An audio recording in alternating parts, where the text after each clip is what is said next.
For rote learning, that is merely what? Based on memorization. So rote memorization, usually what the highest level, the lowest level or lots, the lowest level of thinking skill by Benjamin Bloom, if you're familiar.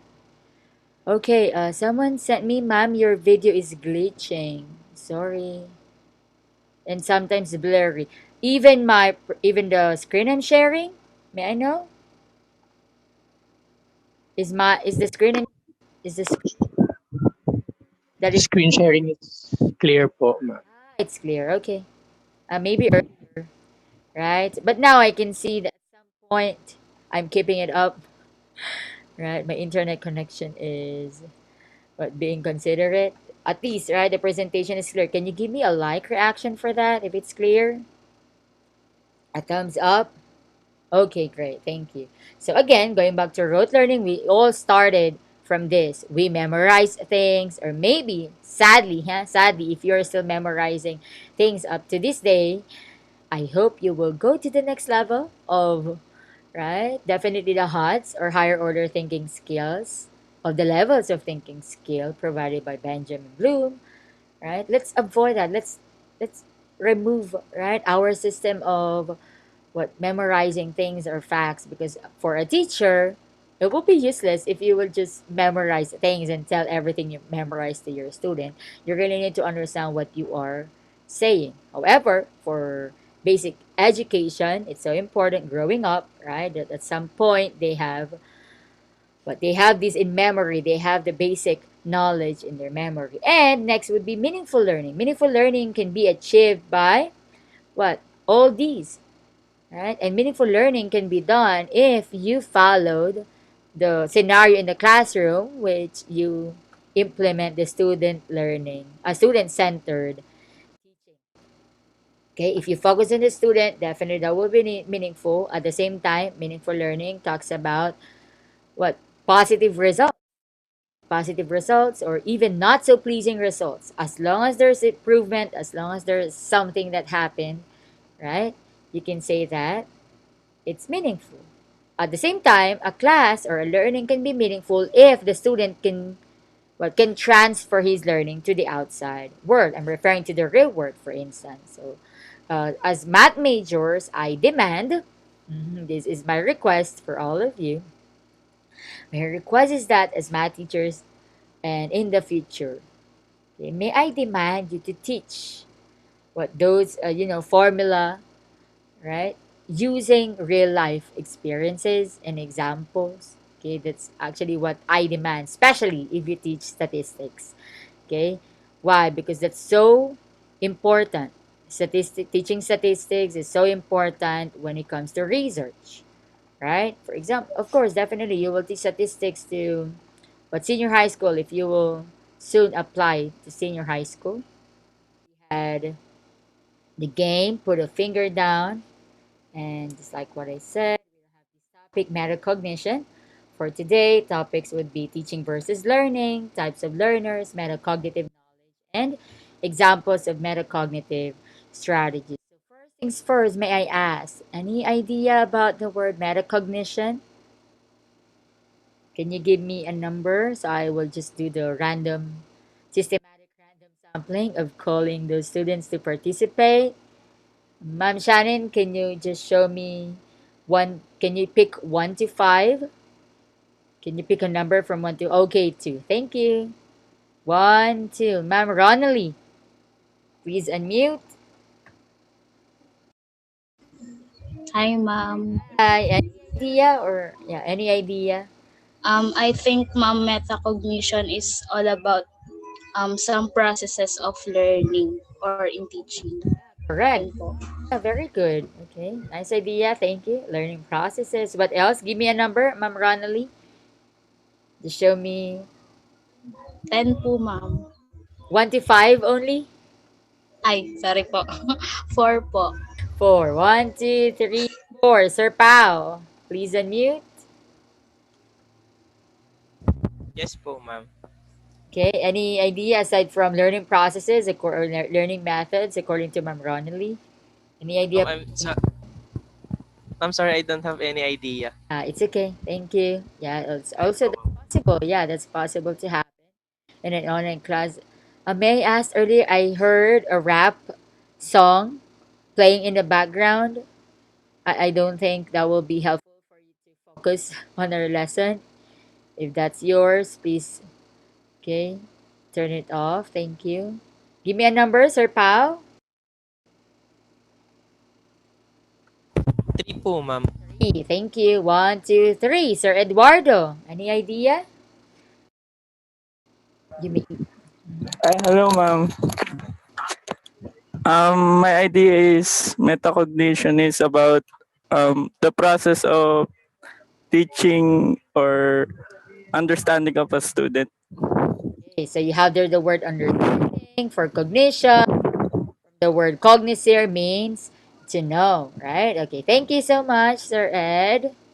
So let's continue. Okay, let's first have our objectives. So it's so important.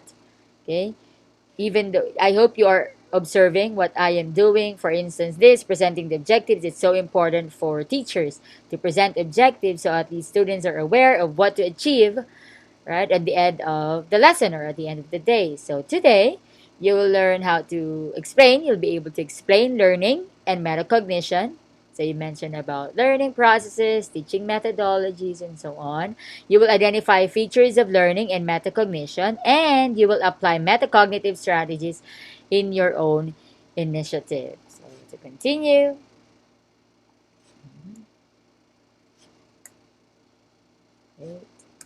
okay, so let's talk about learning first. We will have new learning, active learning, rote learning, and meaningful learning. So in this case, okay, when it comes to, sorry, okay, when it comes to new learning, definitely for Gen Ed, right, or basic ed teachers, you will realize that it's about what acquiring new knowledge, new what discoveries. So this is most what ideal for elementary education, even up to high school, okay, or even up to college. It depends.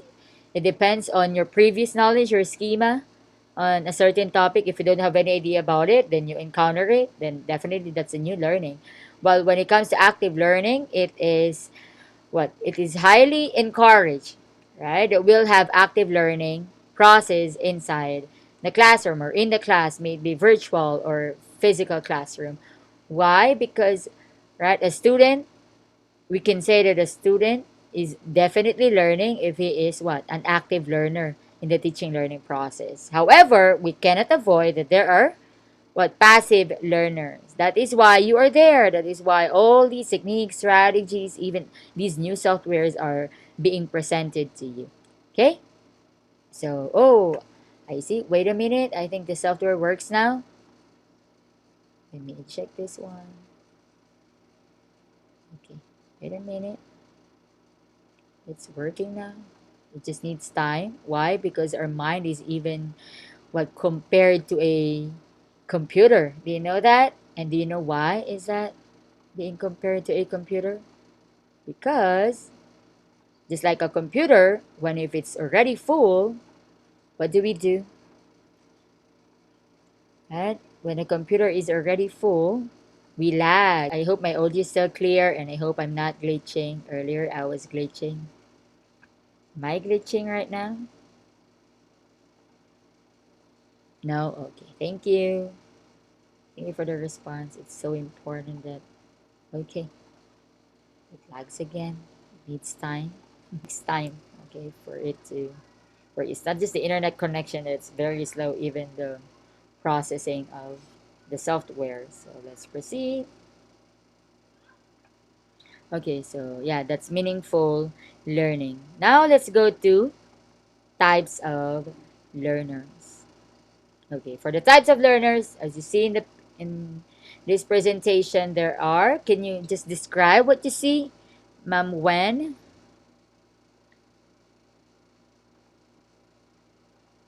Ma'am Aureliano? You there? Yes, ma'am. Can you describe what you see on the screen? Mama, you're choppy, ma'am. Sorry. Can you describe what you see on the screen? Are you seeing the same thing I'm seeing?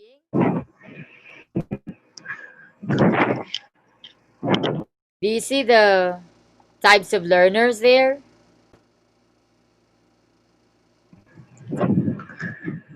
Yes, ma'am. Okay. Can you Yes, tell me, ma'am. Ma'am Aureliana, what do you see on the slide? Yes, I can already see it, ma'am. Ah, yes, sure. Types of letters. Okay, please describe the learners.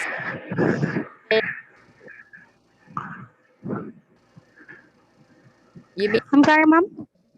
would you like to describe the learners that you see on the screen?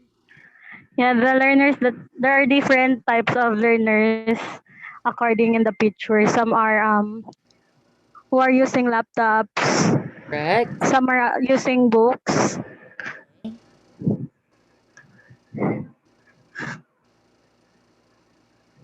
Who else do you see? Yeah, different kind of learners. Okay, thank you. So you've seen, I think you're able to identify two learners in the picture, but I have one, two, three, four, five, six, and more than that. So thank you, Ma'am Wendy. Right, as you notice, I'm not certain if you have encountered this before in your other courses, but yeah, if not, I'm presenting all the types of learners to you. So first, we have visual learners. Right? Can you react what heart if you consider yourself as visual learners that you tend to learn more efficiently by looking or saying and you benefit from visual illustrations and presentations.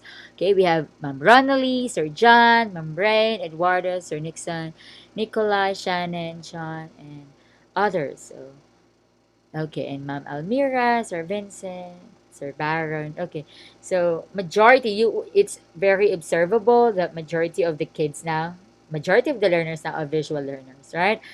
Just to share with you, I even have Tudy, and he lives in Alameda, California, and he's into this. I mean, why can I say that he's definitely a visual learner? Because aside from seeing what I present to him, he is fond of watching animes, even though he can't read, right, fully or fluently and accurately the subtitle. So in that case, I asked him, how do you understand what happened in the anime? And then he'll tell me, or he told me, it's because of the emotions, the pictures, the images, and in that manner, I use it as springboard, right? You may use what the springboard. You may use any springboard as long as it interests your students. And yeah, for visual learners, we also have here auditory or oral learners, but I am more comfortable when saying auditory learners. So we have here, right, you listening to me, for instance, maybe you're using earphones or headphones. That's what the first picture is about, and then you have ear there, mostly listening, taking down notes, and yeah, still the same online class. So these auditory learners or oral learners learn more what efficiently through hearing. When you hear things, for example, you are into podcast. May I see if there's someone who's into podcast? Can you react? Give me any reaction. Oh, Sir Lambert, thank you.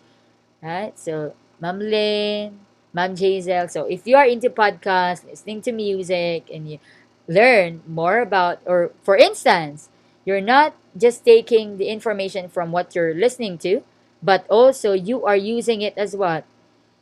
As your means to review things. For example, if right? To some, they're really like quiet environment, but to some, they like to listen to something so they can learn. Okay, next.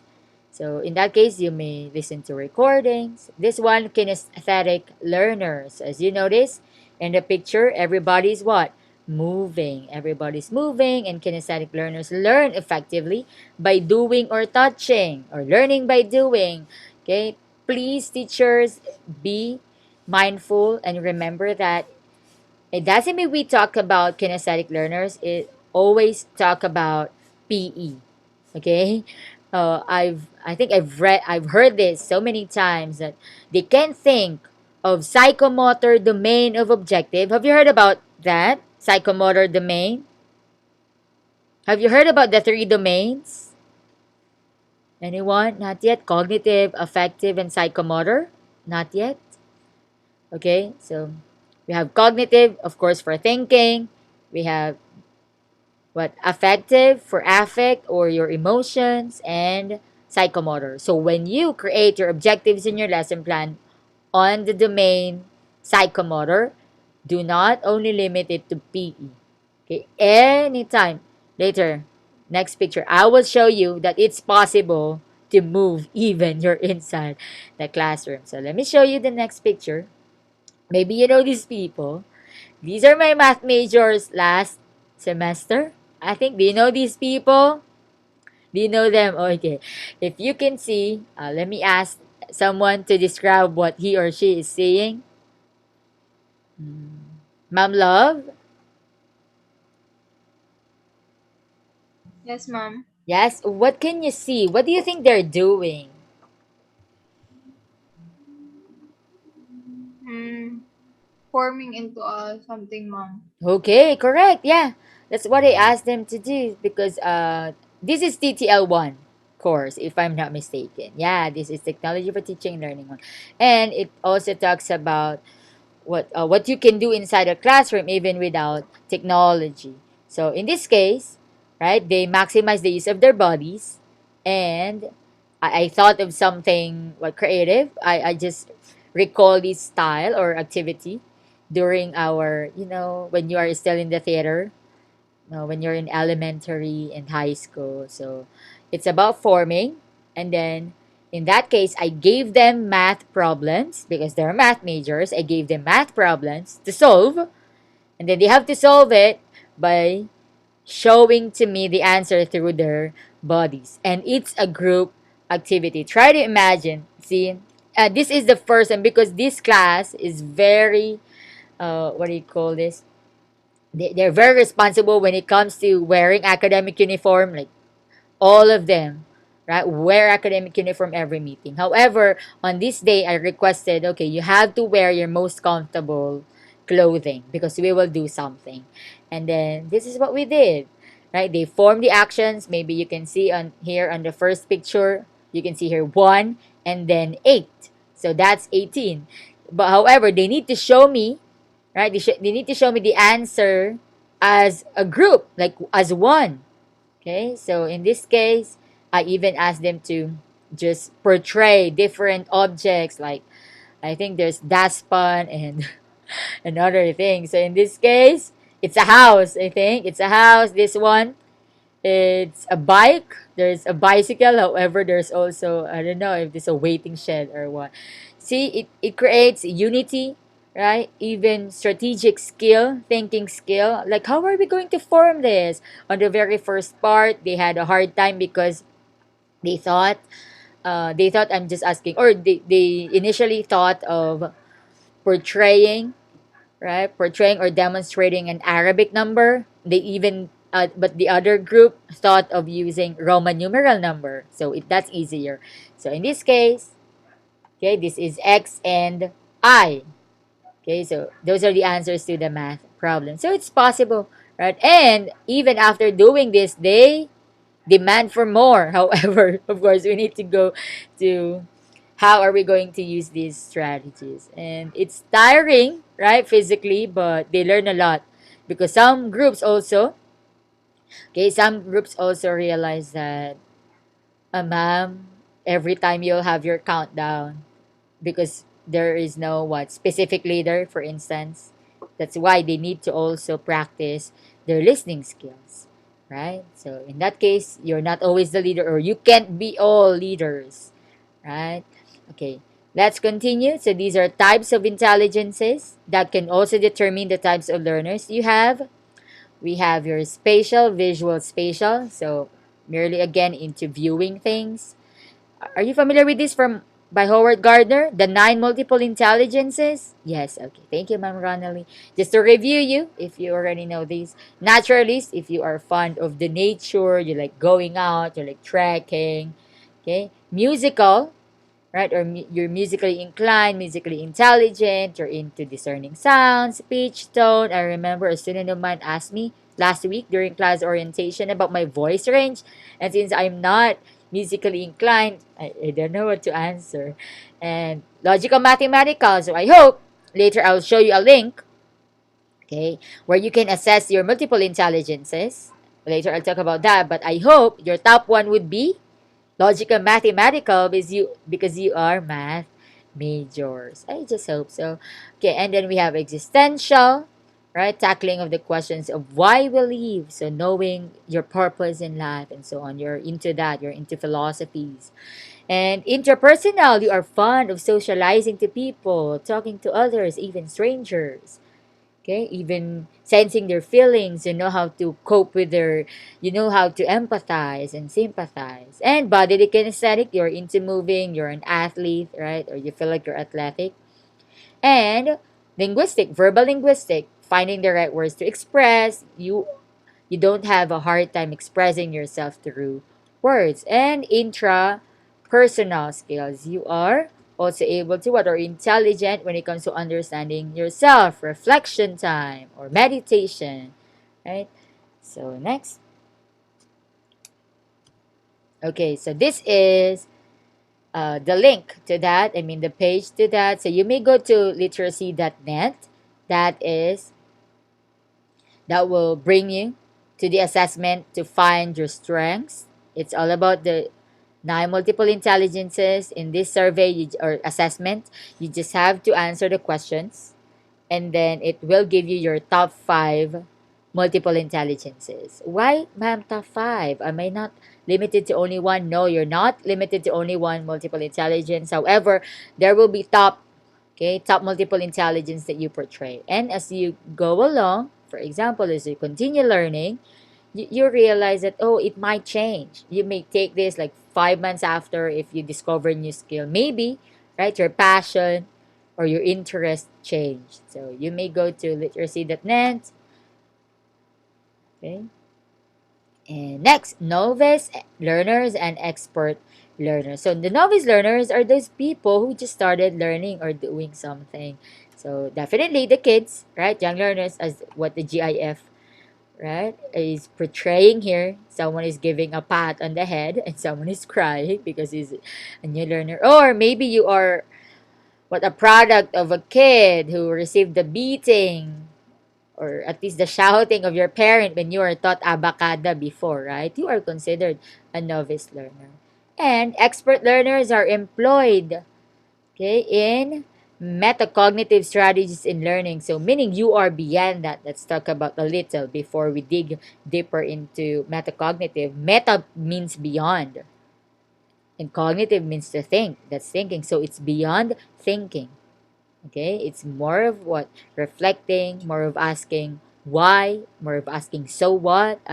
This is also my tip in your mind whenever you teach, whenever you explain things, especially in math or in any what course, in any course. Ask yourself while you are explaining. Ask yourself. Ask yourself that the students are asking you the question, so what? Right? Challenge yourself. When you start explaining to your student, create those bubbles on their heads asking you, so what, ma? So what if you know how to compute this? So what if you know this and that? So what means what? Thinking of concrete and real situations, real examples for the topic you're teaching them. We can simply say topic or this and that, right? Unless we apply. So here they monitor their learning and consequently adjusted their strategies to make learning more fun and engaging and effective. So that's an expert learner. So may I see a heart reaction if you can consider yourself an expert learner, that you are into monitoring your learning and you adjust your learning to other strategies. May I see your reaction? Heart like, wow, haha. Okay. Wow, great. Yeah, expert learners. We have their Sir Pa, Ma'am Wendy, Sir Ed, and the others. Okay, next.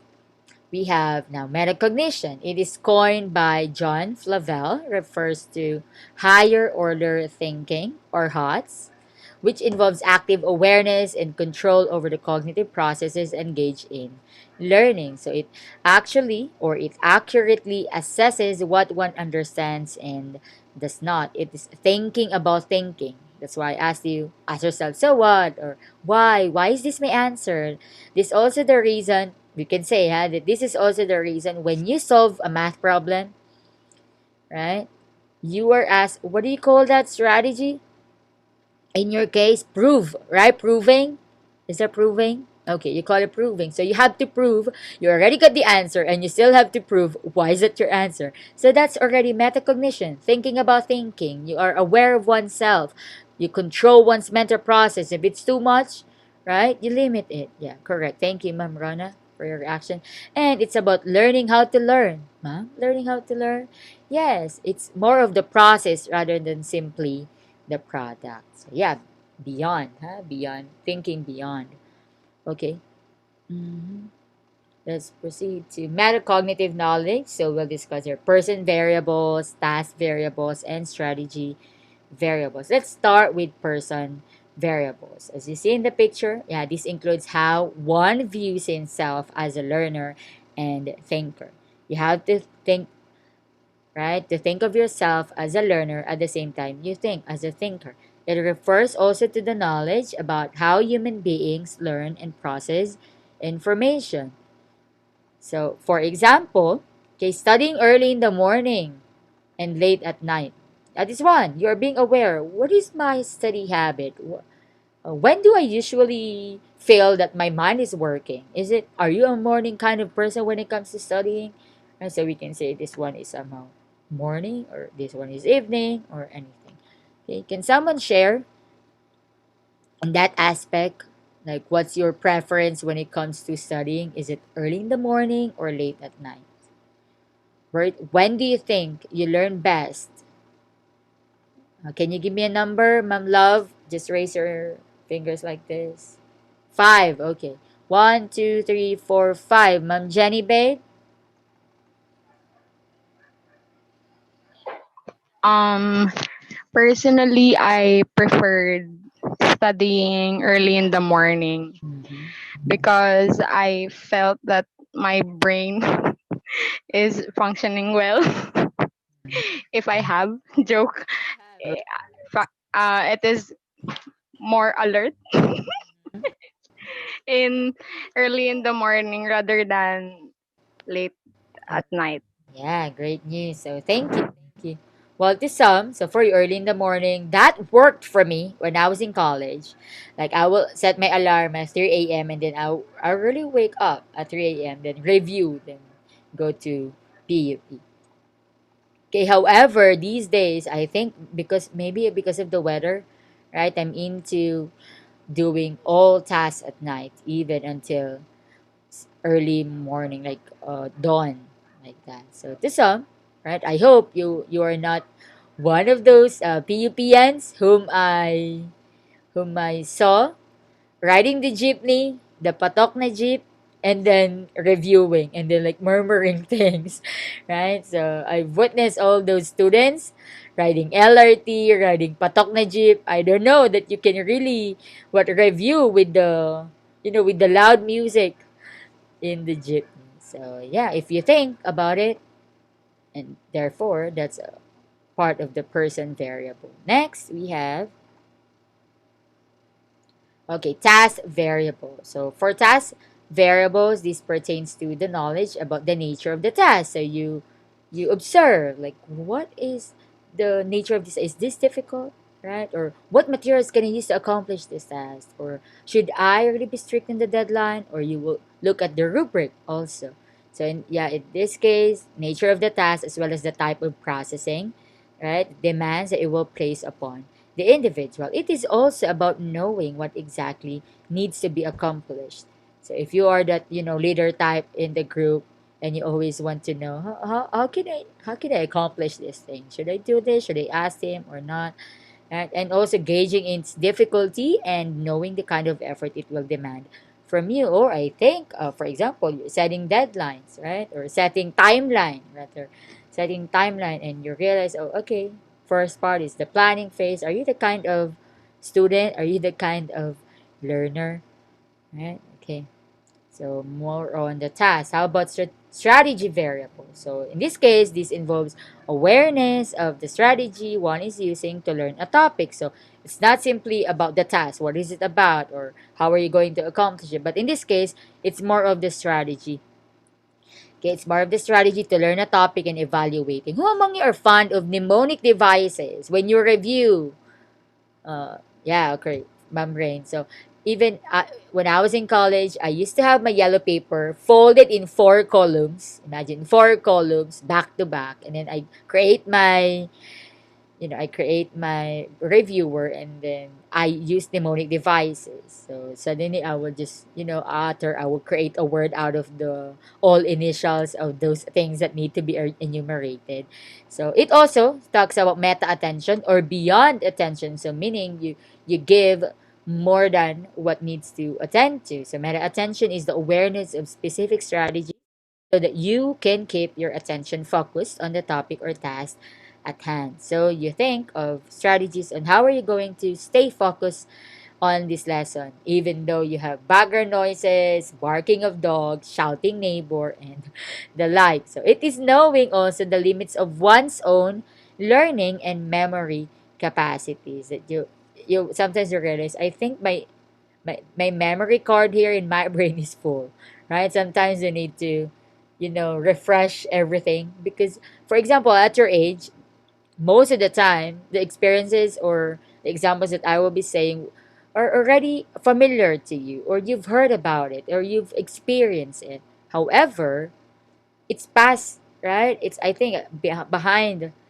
right, your memory. So that's why every time you are still thinking, I will tell my students, take your time because I know you are still retrieving, right, that information inside your brain. So take your time, you know this, right? But of course, thank you also. That's also part, be honest, right? If you really didn't have any idea about it. So it is knowing as well the limits of your what memory capacity and knowing what learning tasks one can realistically accomplish within a certain amount of time. So are you the kind of student that okay, I can finish this in 1 hour, right? I'm gonna finish this in 1 hour. If not, I will not finish it. Of course, I will not be.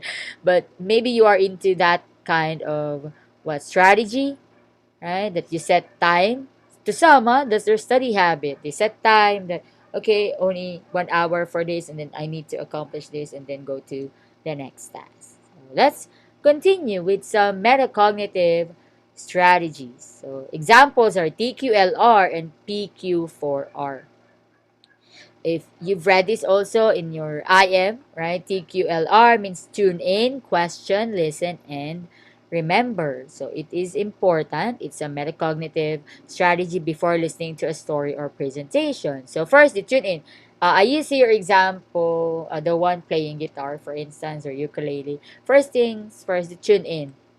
Right? It's important for the learner or for you to be aware, right, to what you're paying attention to. And if you are ready to learn, if you're familiar with the law of readiness by Edward Thorndike, right, you can really just be able to learn that skill if you are ready physically and mentally. So, and then after that, question.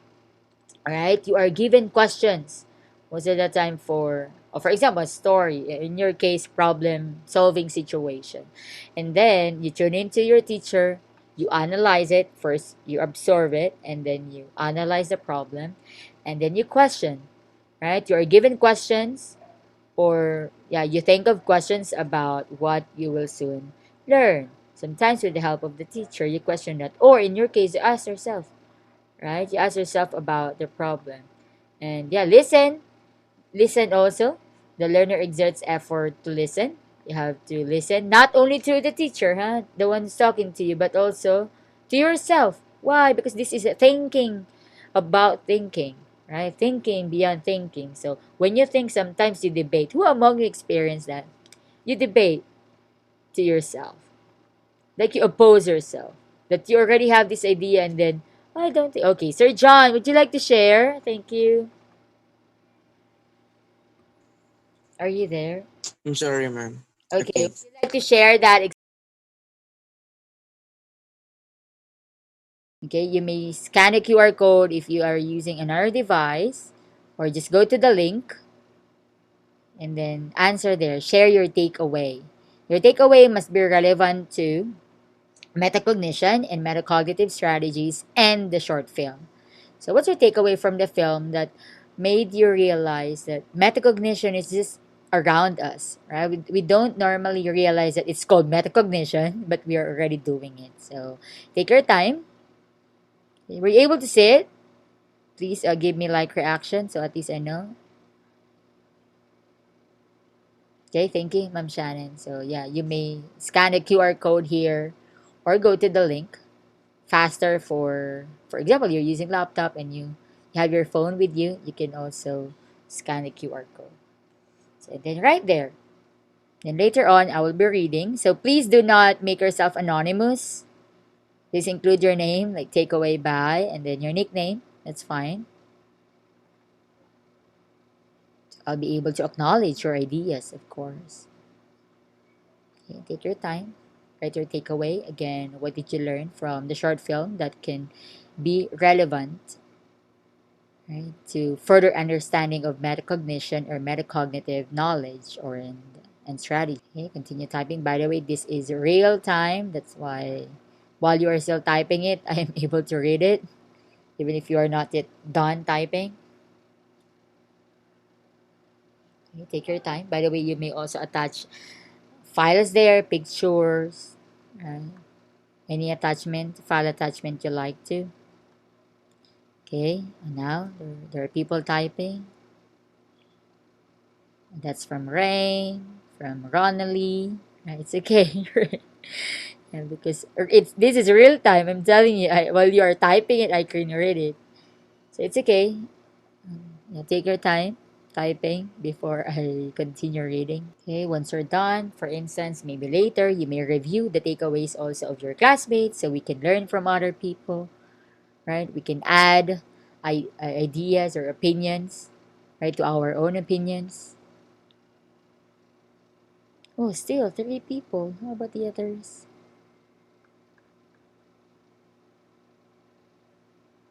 You can definitely comment to others what post here. You can also edit their work if you like. That's possible. You can transfer post, you can copy post.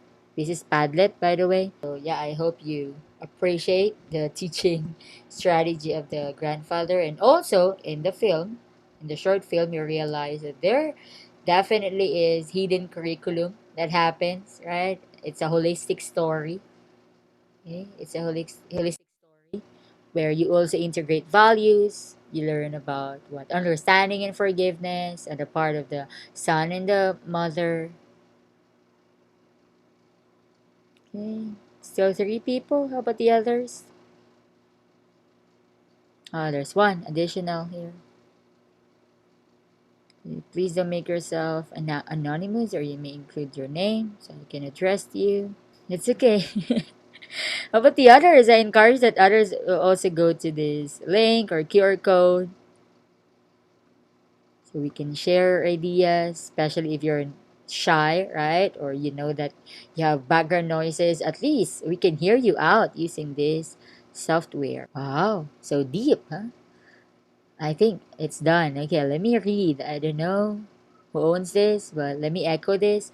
So, his or her takeaway is indeed, love may move mountains, even the solid one, and smiles may melt, even the steel bar. Wow, with metaphor. And as a future teacher, we should always show love and smile to our students as it can get them comfortable with us. Wow, nice. That's also what a hidden curriculum style of takeaway. How about connecting that also to metacognition? Well, that's already part. I mean, what you're doing or what you did, whoever you are, made this takeaway, right? That's already metacognition, thinking beyond thinking. You just didn't think about the target, right? The target part or scene in the short film that you really need to focus on, but you focus on the holistic. Definitely.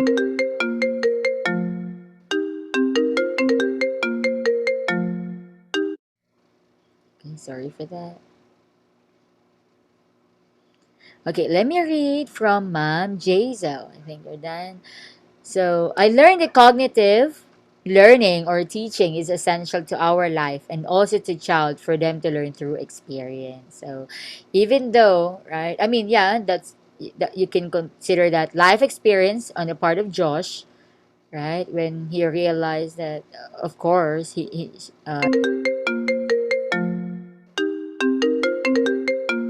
you hear that? Sorry.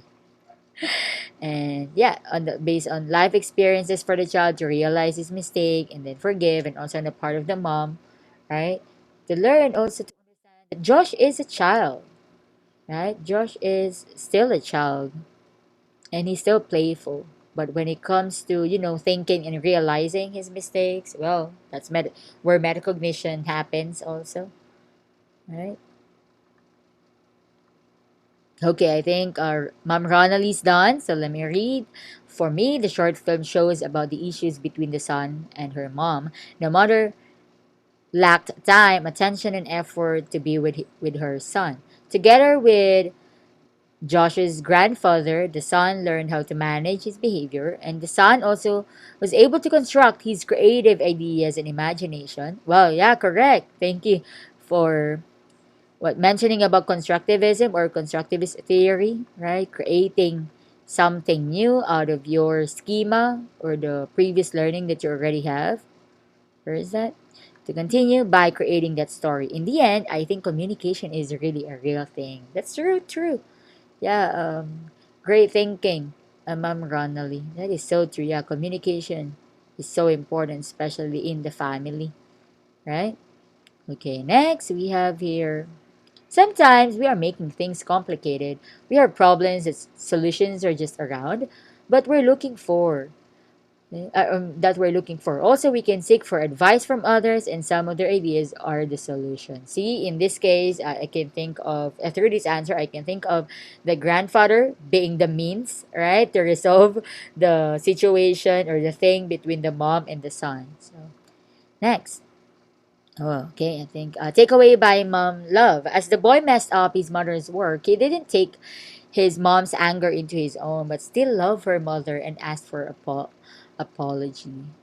His grandfather's game made him vent out his feelings. Yeah, correct. See, that was used as springboard. And how he views the relationship with his mom and computer.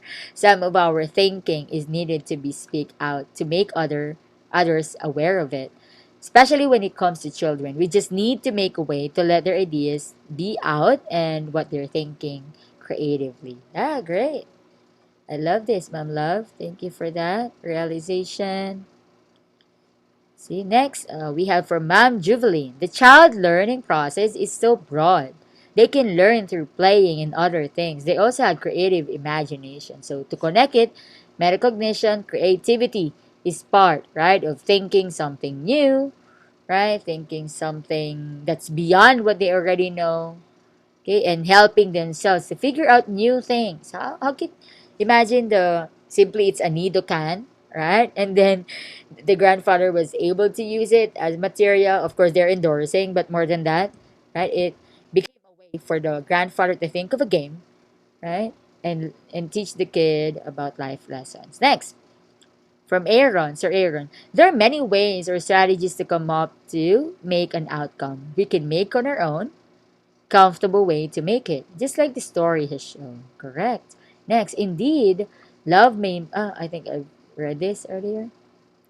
Uh, from CK, I learned that recognizing the child potential is a big help for him to appreciate himself. Oh yeah, correct.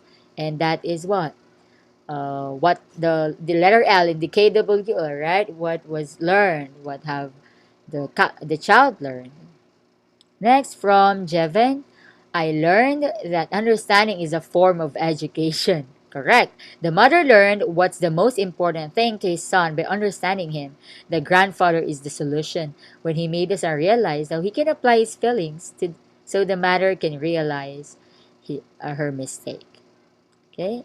Correct. Also, take away from is this Iridia? Okay. I learned that words coming from our mouths are very powerful. That is true. That is even what scripture based. It affects one's behavior towards each other, the mindset of the mother towards towards each other. The mindset of the mother towards her work affects how she approached her child and her helper. The grandfather did an effective strategy in communicating with his grandchild, and it's good to see that the mother reflects on her doings and change her behavior. Communication is very important to understand each other. Wow, very comprehensive. Iridia. Next we have, okay, so what else we have here? From Clip. Is this from Clip? Okay. We are all different. We are the writer of our future. So maybe even we struggle now, it is up to us if we will continue in doing what we like or maybe improve ourselves, just like from the clip. The boy, or from the short film, the boy is in mess relationship with her mom, but with his imagination, he made it a happy ending. See, even the child was the one who made a mistake, but he's also the one who solved it. The boy, indeed, is the writer of his own story. Wow. Big word, okay? That's correct. Next, Ma'am Lynn. Communication inside the house still helps for the development of metacognition of the child. In the case of the child, he has recognized having wild imagination where it's been used to solve the problem between him and his mom. Okay, next. What else here? Okay, from Scent. My takeaway about the short film is about listening and understanding the feelings of others. Great. Yeah. I hope this is not simply takeaway to be put into Padlet, but also what our takeaway to be applied in our lives. And yeah, that is considered metacognition. That's beyond simply thinking what you can get from this, but also practicing it in your own lives. Next, my takeaway, Sir Eduardo. In the video, I learned how the grandfather taught his grandchild Josh to manage his outlook about the world and be imaginative in a cool way for a child's point of view. In the child cognitive, we may seek different approaches and how we teach a child and be patient towards children. That's true, right? As teachers, regardless of the grade level you're teaching, you need patience. You need to be very patient. Okay, have I read all? How about the others? Ma'am Jenny, babe. Okay, the short video depicts how thinking beyond can help either a child or a parent to realize, understand, and accept one's mistake or situation. Correct. It also depicts how broad and creative a child's understanding of the learning process. Correct. So, okay, so thank you for your feedback responses. If you cannot access the link, okay, man, there's someone who sent me private message, slow connection. That's fine. You may just leave your answers also in the chat box. Okay, so may I ask for a verbal echoing of the takeaway? Anyone? Can you raise a hand? Especially if I haven't read yours, or you like to be heard instead of just by hearing your answer from me. Anyone? How about Ma'am Kate? You there, Ma'am Kate?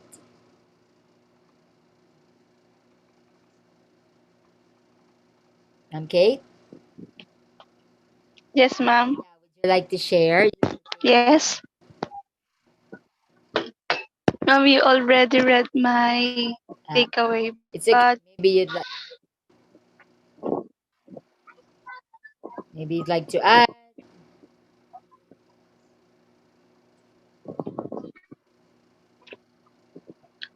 ma'am, it's nice to see that the mother appreciate her child Mm-hmm. when she realized that her child is lacking of attention Yeah. from her, Correct, right? That's why John really appreciated the presence of his her grandfather. mother. Yeah. Thank you, Ma'am Kay. So even this one, what we're doing right now, this is metacognition. It is thinking beyond thinking, reflecting on what you've learned, what you've watched. See, we're not just aware, but you already know this, right? There are so many even theories approaches, methodologies, strategies, and techniques in teaching that we are already applying. You're already applying as future teachers. However, not aware of what it's called. Okay, so let's proceed. Okay, so these are what the assessment. I would just like to present them again, so at least you can review them. Huh? These are at least also to clarify, so we don't have questions when I pose these questions on the Google Classroom. So number one, aside from the kinds of learners stated, we mentioned so many, right? Not only the three. I would like to share something also.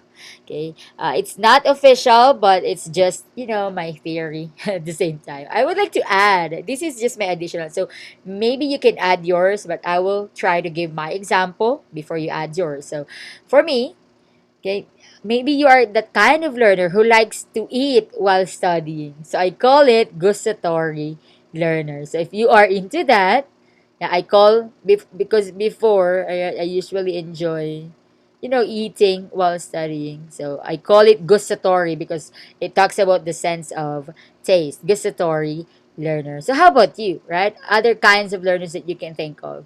By the way, there's one more. This is official, this is not invention. It's what we call solitary learners. If you are fond of studying alone by yourself, you don't like group reviews or group study, so you are called solitary learner. Okay? The one I invented is the gustatory learner. So maybe you can think of yours. So if yes, what are those? If not, will you elaborate what kind of learner you are? Okay, next. Do the questions enumerated to improve metacognitive skills help you in one way or another, and how is that so? Right? When when we enumerated questions there to ask yourself about metacognition, did they help you, right? Did they improve your skills when it comes to this, right? If you can recall while I was reading, right? While I was reading all your takeaways on Padlet, you realize you have different angles, that right? That you used to look at different angles of the lenses, different sides of the lenses. So, okay, there's one. Oh, there's one takeaway here in the chat box. I learned from the film that visualizing your thoughts and imagining them is a form of understanding. Yes, so true. And imagine applying it to to a broader perspective of life. So next, create your own metacognitive strategy. So again, I presented so many there, right? Even the additional 10 from Bloom's taxonomy, from Teach Thought, and so on. How about you? Can you create? No, you have to create. It's not just can, because I know you can. Create your own metacognitive strategy and put all the details and give a scenario in which you can use it. Again, when I check it, it's mostly about the scenario. If you don't have scenario, then that means deduction of points. Okay? Be very careful. You know me. I already told you I'm into examples, concrete situations, or concrete scenario. Okay? So I hope that's clear. Let's proceed. These are the criteria. So I will check the content, organization, and mechanics for each. So 30 times 3 would be 30. Okay, so just a 30 for, 10 for each. So I will still divide it. Am I right, math major? So I will add all these for number 1 and then divide it by 3. So still 10 for each number. Then 30 points for all 3 questions. Did you follow?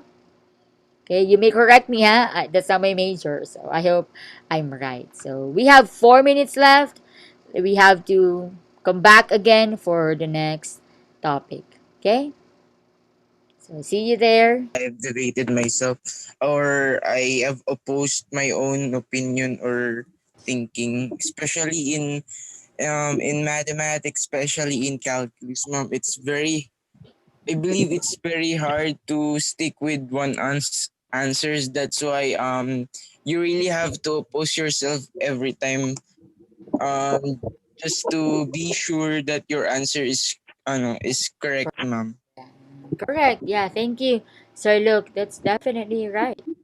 And that's definitely unavoidable. And let me tell you, that's healthy as well, right? To oppose, meaning you are thinking, right? Meaning you are not being satisfied for what you already know, but you clamor for information, possible answer.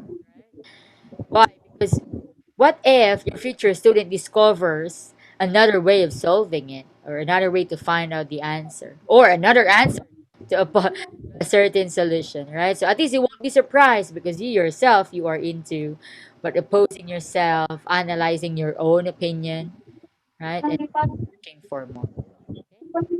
Next, we have remembering here is part. It's not, it doesn't only, okay, in this case, it doesn't only talks about, definitely it doesn't talk about the last or the lowest level of thinking skill in the levels of thinking skill, the remembering or comprehension level.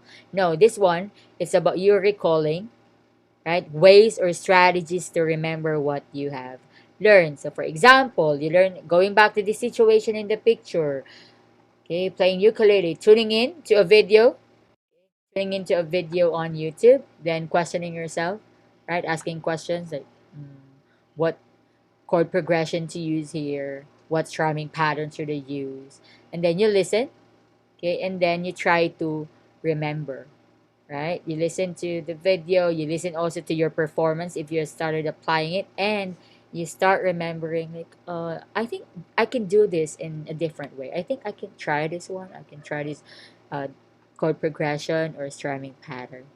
So next is PQ4R.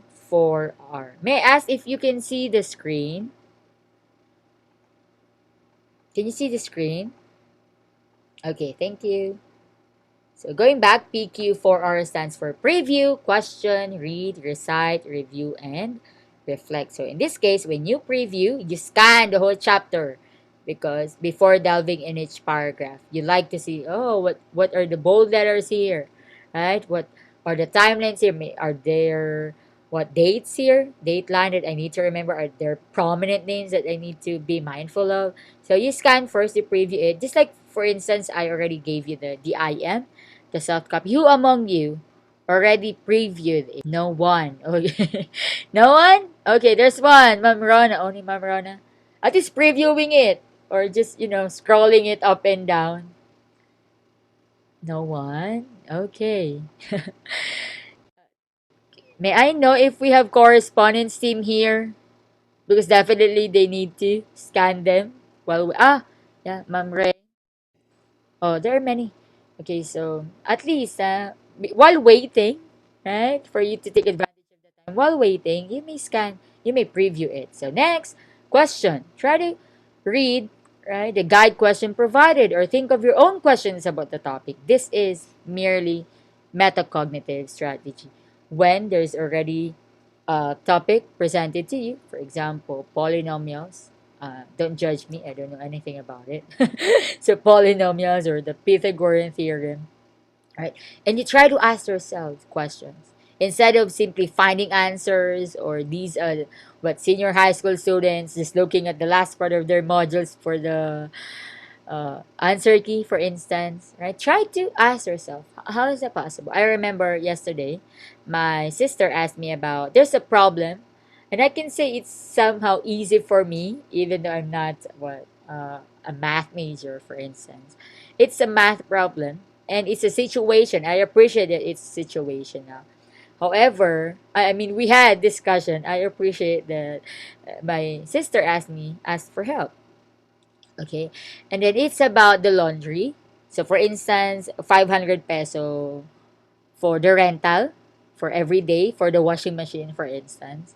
And then uh, for the succeeding, correct me if I'm wrong, for the succeeding days, there would be 200 peso fine. So 500 every day, and then if it exceeds, 200 peso fine per day. And then I think the question happened to be like, how much, right, does this person need to pay if it exceeded like until fourth day? I mean, he returned it on the fifth day, right? Is it right? Correct me. Is it right that on the fifth day he returned it, so fifth day is not included? So 500, am I right? So 500 for the first day, 200, 200, 200. Is that 1 1? Am I correct with that? Were you able to follow the math problem that I just said? Okay, wow, correct. Thank you, Sir John. So in that case, still, my sister asked me, Ate, if this statement says on the fifth day you return, right? She's somehow, having metacognitive moment there, like questioning about what if, right? And then there's even, right, a policy that, or what if. I like that she's thinking, even though it's not already part of the problem. She even thought of what if the owner of the washing machine 15K fine. Like, you need to, if you destroy it, you're gonna pay 15K. So of course, right, instead of renting, go to the nearest what laundry shop. Why would you why would you need to rent, right, if you can just go to the laundry shop? So like that. Okay, read the question. And the next would be the 4 R's. Read, check out subheadings as you read. It is simply like the your scheming strategy when you read, if you're familiar with scheming, scanning, okay, reading techniques. In this case, you check out the subheading. So for example, here we have the mnemonic here, the clue PQ4R, and then you read this, you read the part. So check out the subheadings, find out the meaning of words that are not clear to you. You may look up the meaning in the dictionary, look for the meaning there. Recite also, work on answering the questions you had earlier. If you can recall, this is one reading strategy that many of your English teachers have done to you. Familiar with the KWL chart? What do you know about it? I know. Okay, that is a common reading strategy. So, for example, you have a reading material. Any reading material is not only limited to literature or literary books. So, K is what you know about it. Even in math, you can apply that. So, the student will create 3 columns, and then they will write their K, W, and L. So for K, what do I know about polynomials, or what do I know about geometry, and so on. And then next would be the W. In that column, they need to enumerate their questions. What is it about? What's the meaning of this? How to compute this? How to compute that? So those are enumerated questions. What do I want to know? So first is what do I know about it? So K. Second is W. What do I want to know about it? Right? So questions. And then you have to discuss first everything. So set aside the 3 columns. And then after the lesson, after the discussion, the student will answer letter L. Okay? He will answer letter L. L stands for what have I learned. So what have you learned? So the things that you learned are the answers to your question. So that's KW. That's also not only a reading strategy, but also this, a metacognitive strategy. So we have read. Next, recite. Work on answering the questions you had earlier and review. Pinpoint topics you may need to go back and read in order to understand better. Who among you does this? Reviewing, like you've already read it, but you'd like to go back. Anyone? You may give me your heart reactions, or wow, or haha. No one? Okay, there's one.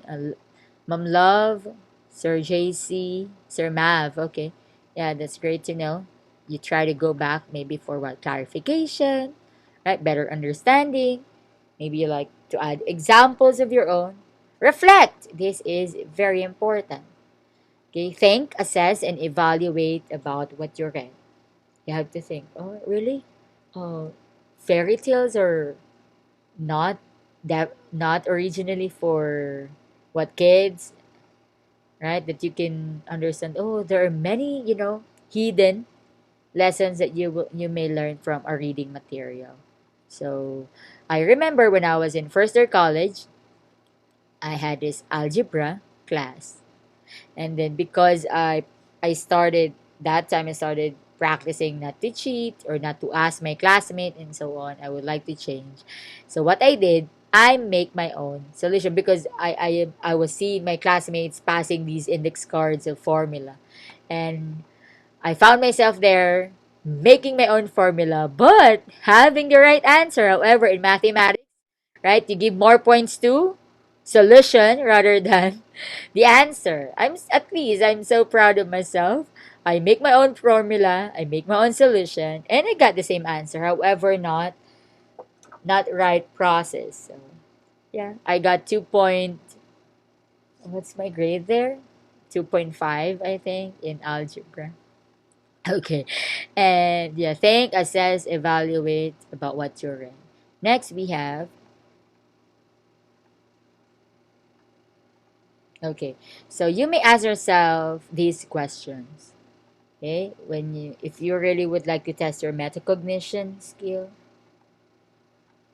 okay, ask yourself, what do I know about this subject, topic, or issue? Just like what I told you earlier, like the KWL chart. Next, do I know what I need to know?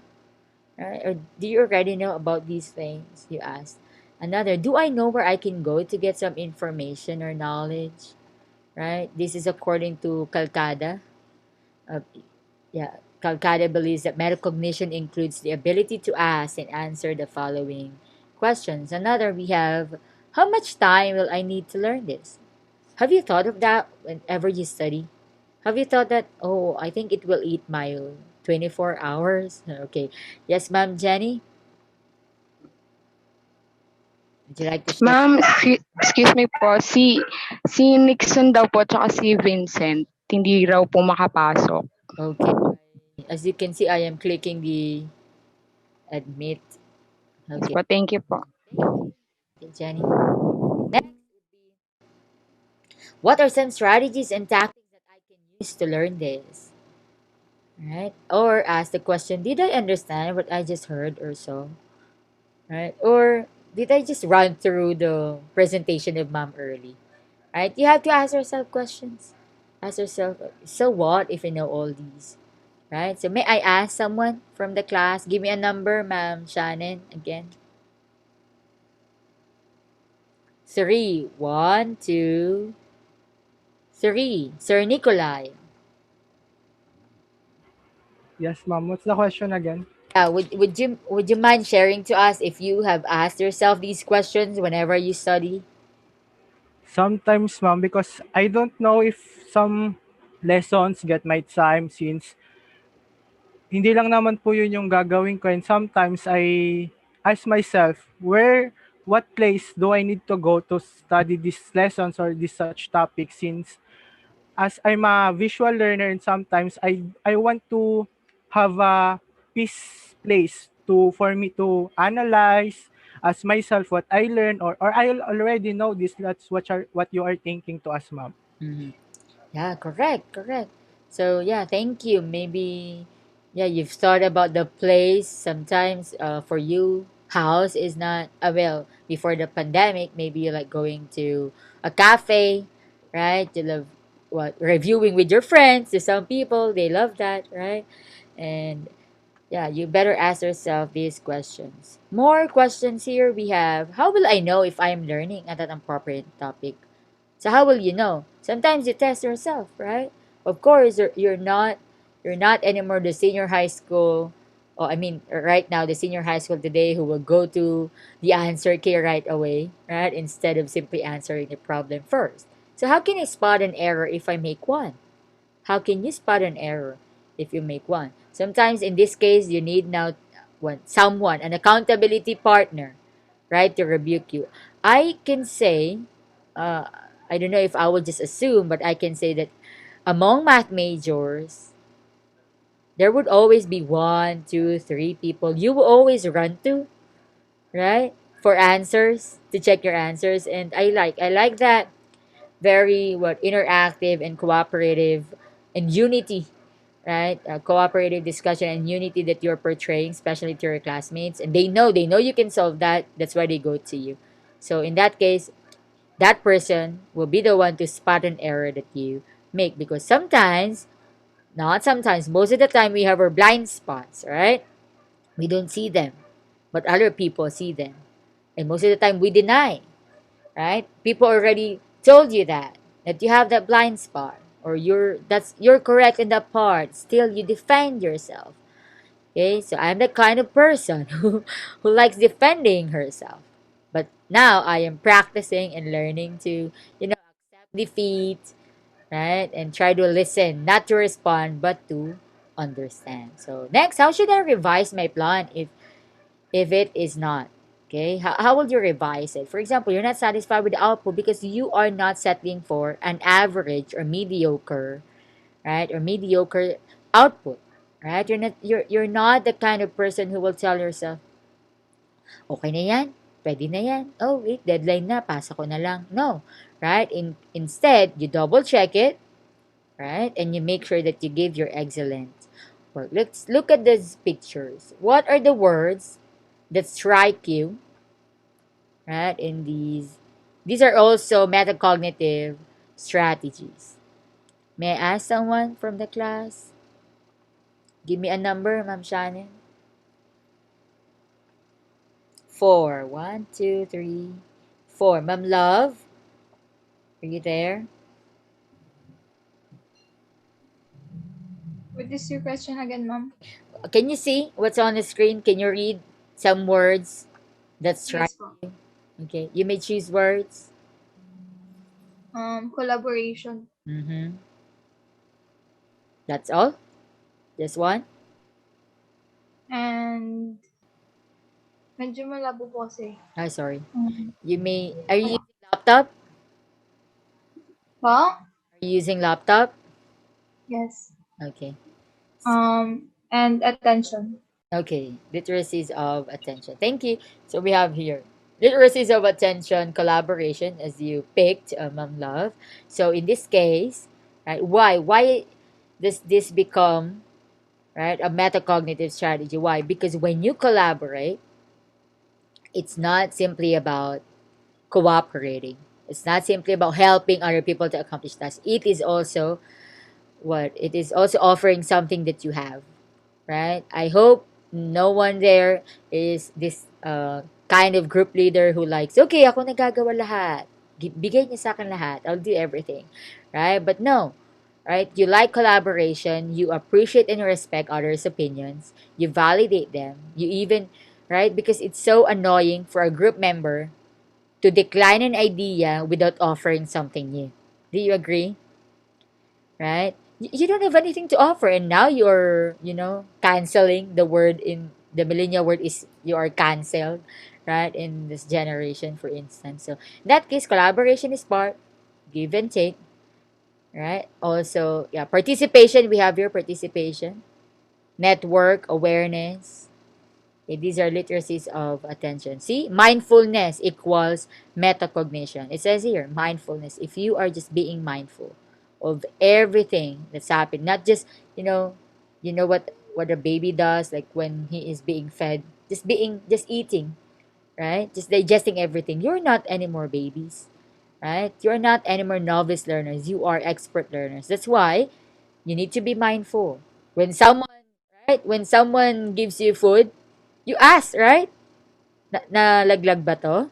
Right? Sometimes you ask that, right? Sometimes what do you call this? You develop your trust issues.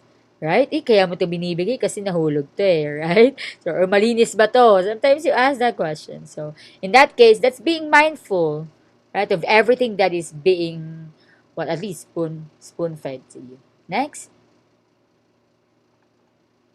Okay, we even have these circles. We have your function first.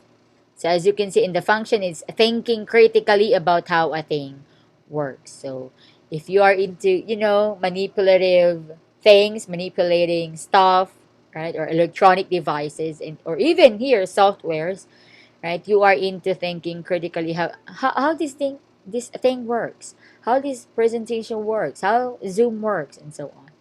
And also self-making sense. Okay, we have yourself, making sense of how the thinker relates to the thing, right? So how do you relate yourself to the topic or something? How do you relate yourself to being a teacher, even if you're still a student? How do you relate yourself to being a math teacher, to be specific, right? Especially not to very young learners, but to somehow adult or young adult learners, especially senior high and what high school. Next would be abstraction here. So for abstraction is thinking about the thing creatively or in non-traditional ways. So you are not into, for example, the teacher told you, okay, just create a video about it, or take a video of yourself telling me your takeaway from this lesson. And then you are there, right? Collaborate, I mean brainstorming with yourself, asking yourself, how can I present this? rather than just simply taking a video of myself? Would I be satisfied just by standing here and taking a video of myself? Or would I like to try different angles, right? Different transitions, right? Maybe you're the kind of person. And to tell you, you are using your metacognition.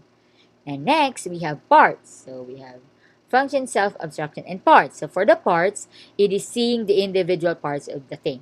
Are you the kind of learner, right, who likes to analyze? Definitely because you're math majors, right? You are not into seeing the whole picture, which is synthesis, right? But you are into analyzing, oh, there's no, what do you call that, symbol here.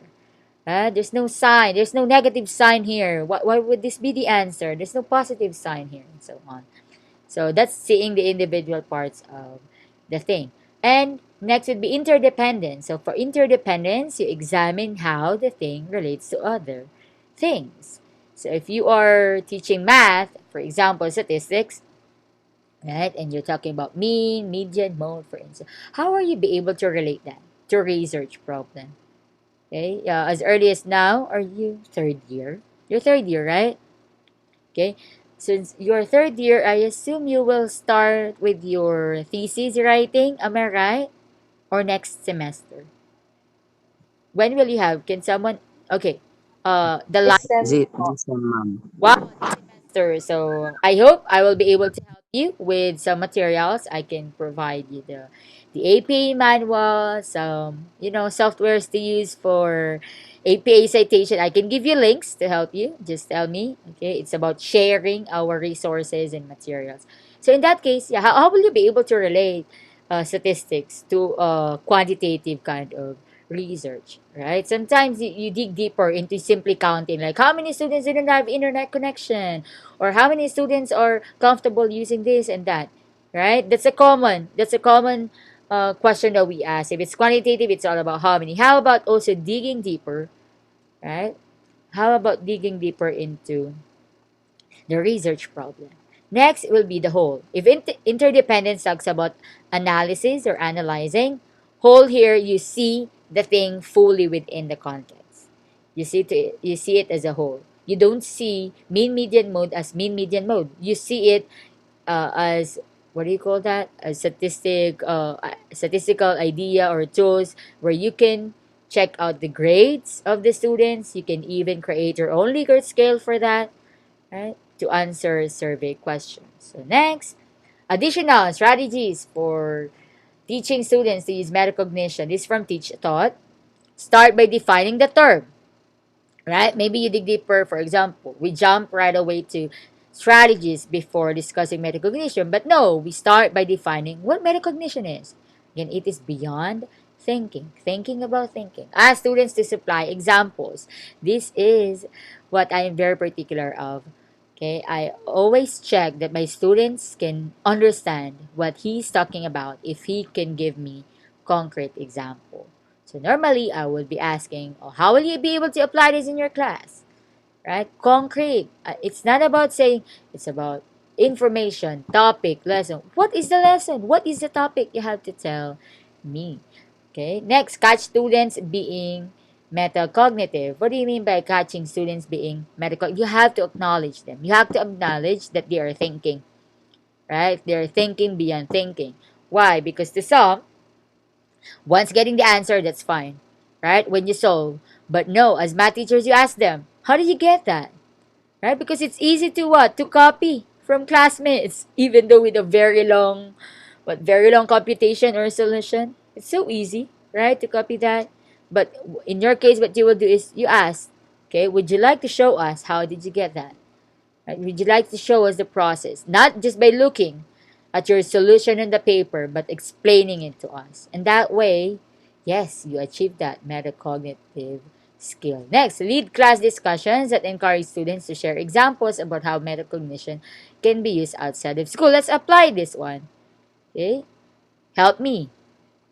Okay? Give me concrete example, classroom situations where you can apply metacognition or thinking beyond thinking relevant to your field, mathematics. You may choose a grade level, topic, and then How are they going to apply metacognitive strategies? Give me a number, Shannon.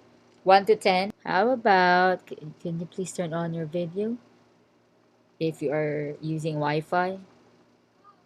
But if you're just using, prepaid load subscription, I will understand that you don't need to turn on your video. How about Sir Lambert? Hello, ma'am. So, any concrete situation, classroom situation in a mathematics class where you can apply metacognitive skills or strategies? Okay, the best thing that I could think of, ma'am, is that teaching students statistics on how they could how you would provide them an example Mm-hmm. for such a thing like a deck of cards on how they would simply find how many clubs or in there in a deck of cards, or how many spades, and how you could separate the colors between the deck of cards. So I think that would be the best example for teaching or having a metacognitive strategy. Okay, yeah, great. That's also an example of the analysis part, the analytical strategy, which is what we call interdependence earlier, right? Thank you, Sir Lambert. Yes, ma'am. Good example. Next, we have Sir JC. Are you there? And Ma'am, pardon po. would you like to give a classroom situation, lesson, topic example related to mathematics that can show us or can activate the metacognition of the. Did you get that? Ma'am, pardon po. Okay, sorry. Please think and share with us a concrete classroom situation, topic, or example relevant to mathematics that can activate students' metacognition.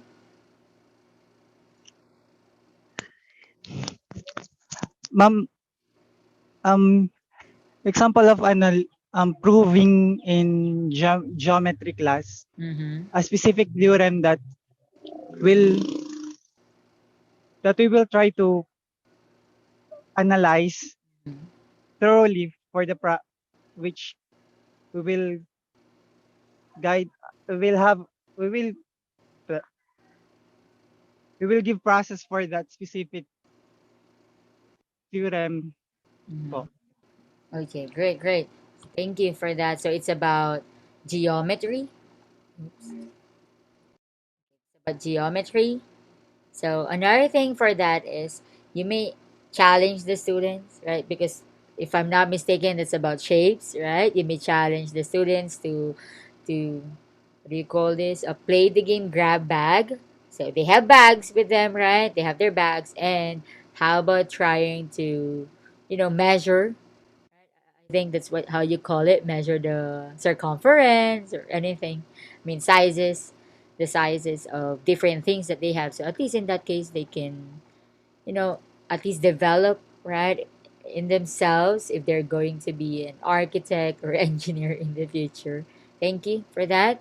Next, so we have your 10 Bloom taxonomy prompts to help students reflect on their learning, also from Teach Thought. So first, you have ask yourself, do I see patterns in what I did?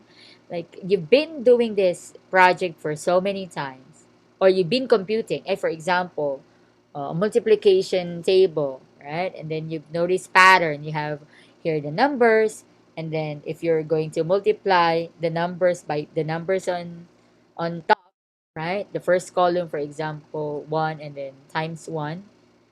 And then the rest would be answers for 1 times 1, 1 times 2, 1 times 3. What what other pattern also, right, would you like to use? Of course, you're familiar, right, with the multiplication computation using your fingers, right? And so on. That could be one pattern. Next, were the strategies and skills I used effective for this assignment? So you might notice that, oh, I felt like I just solved it just by solving it, just by merely solving it using calculator. But Will there be other skills or strategies that you may use, right, for effective learning in that assignment? So, in your case, well, it's more of the initiative on the part of the student. Next, how did my mindset affect how I approach my work? Were you mad doing the project? Were you so sad doing the assignment? Right? Were you happy or very glad upon submitting that activity in the Google Classroom? So check your mindset, right? Make sure you have a growth mindset. Why? Because for instance, you're able to accomplish it, you finish it, and you're now about to submit it, but your heart is, right? Your heart is not that happy about the output. I don't think that will create or give you satisfaction or sense of accomplishment or achievement. Another question, ask yourself, did I do an effective job of communicating with others before, during, or after learning? Or I just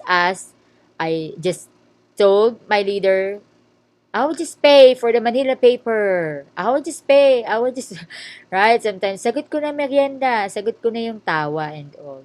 So, in that case, you need to do an effective job communicating to your group members, to your classmates, before, during, and after learning. Even to your teacher, right? Don't be afraid to ask questions. Even you, future teachers, allow your students that's on the highest level of thinking skill, creating level, allow your students to think of questions. Next, what have I learned about my strengths and my areas in need of improvement? I just into, solving formulas. How about what using it in a real life situation? Or how about using in a problem solving style, right? Why? Because we have this notion, maybe you are aware of this, right? We have this notion that students usually had a hard time because they compare, like, when the math teacher gives example on the board, it's so easy, right? Everybody can compute it. But why when the teacher, right, give homeworks, for instance, it will be hard. Like, maybe you've seen memes about it, right? So next, how am I progressing as a learner? And the first question first before you ask how is there any progress? Right, then you ask, how am I progressing? Am I slow on this part or am I fast? Next, what can or should I do next? So it's not what it it's a non-ending learning, for instance, for the students. So you have to look for other things to learn. Next, how can I best use my strengths to learn? How can you do it?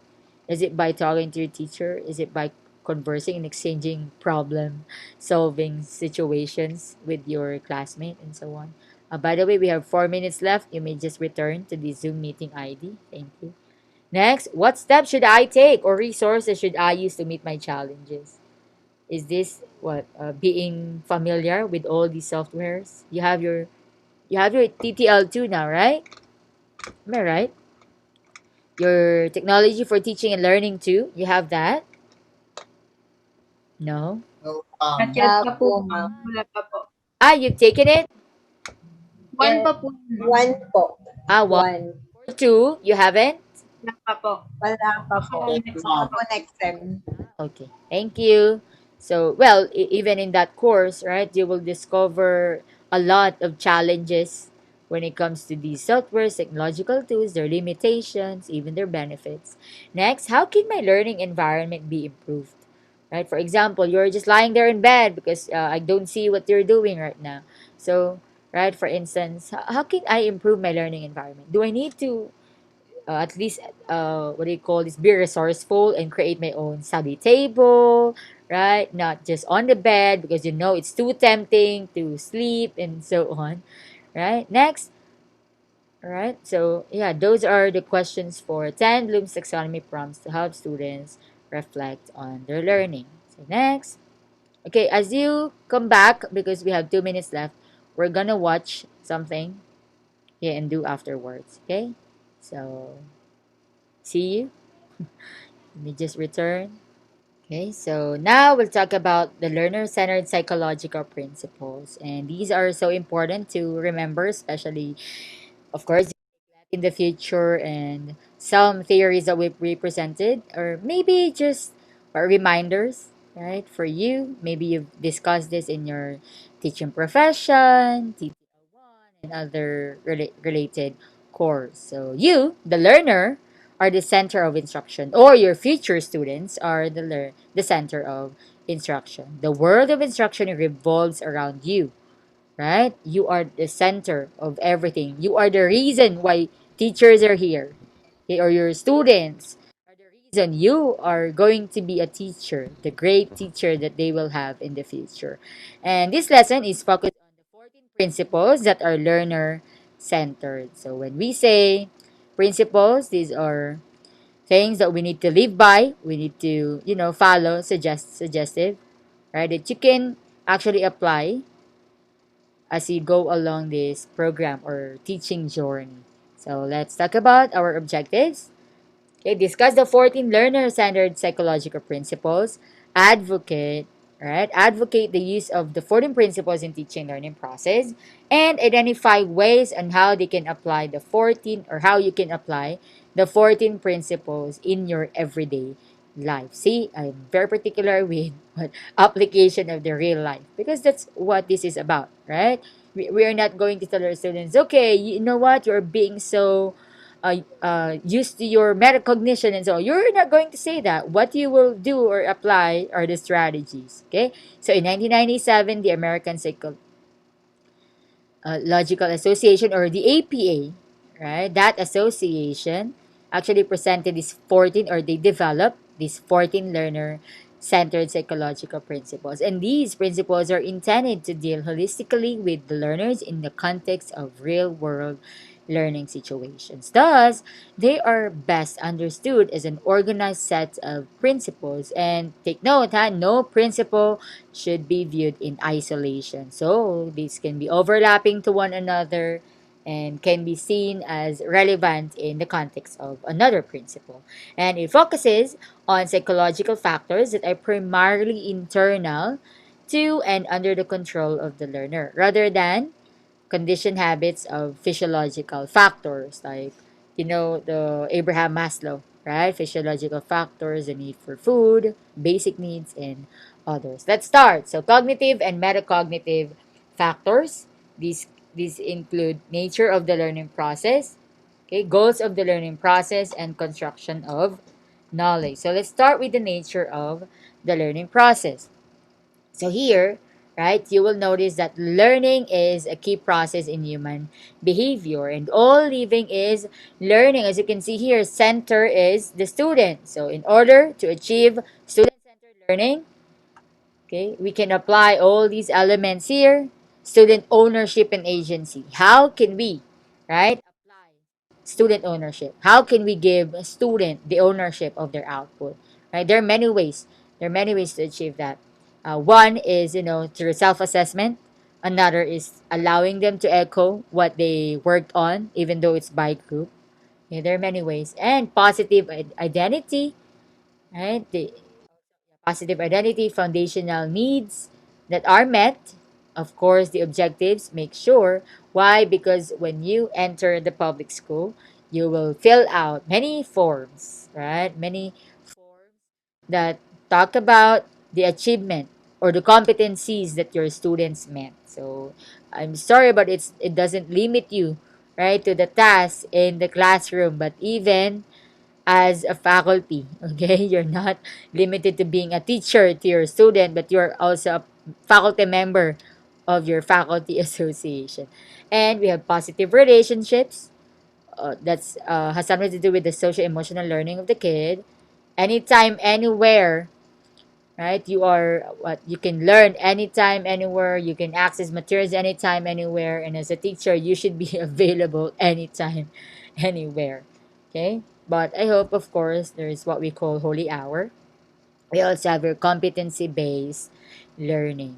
So, it's like what I said, all living is learning, right? And if we compare the simple, crude ways in which a child feels and behaves with the complex modes of adult behavior, skills, habits, even your thoughts, and even your sentiments and the like, of course, we will know what difference, right, learning has made to the individual. Because, right, if you are not made the center, I don't know who is the center, right? It's not anymore the traditional type of learning, spoon feeding, that the teacher feeds you everything. Imagine you have the sources there. You can just tell me, Mom, I know how to explain that. May I explain that? And I even give you a chance to do so.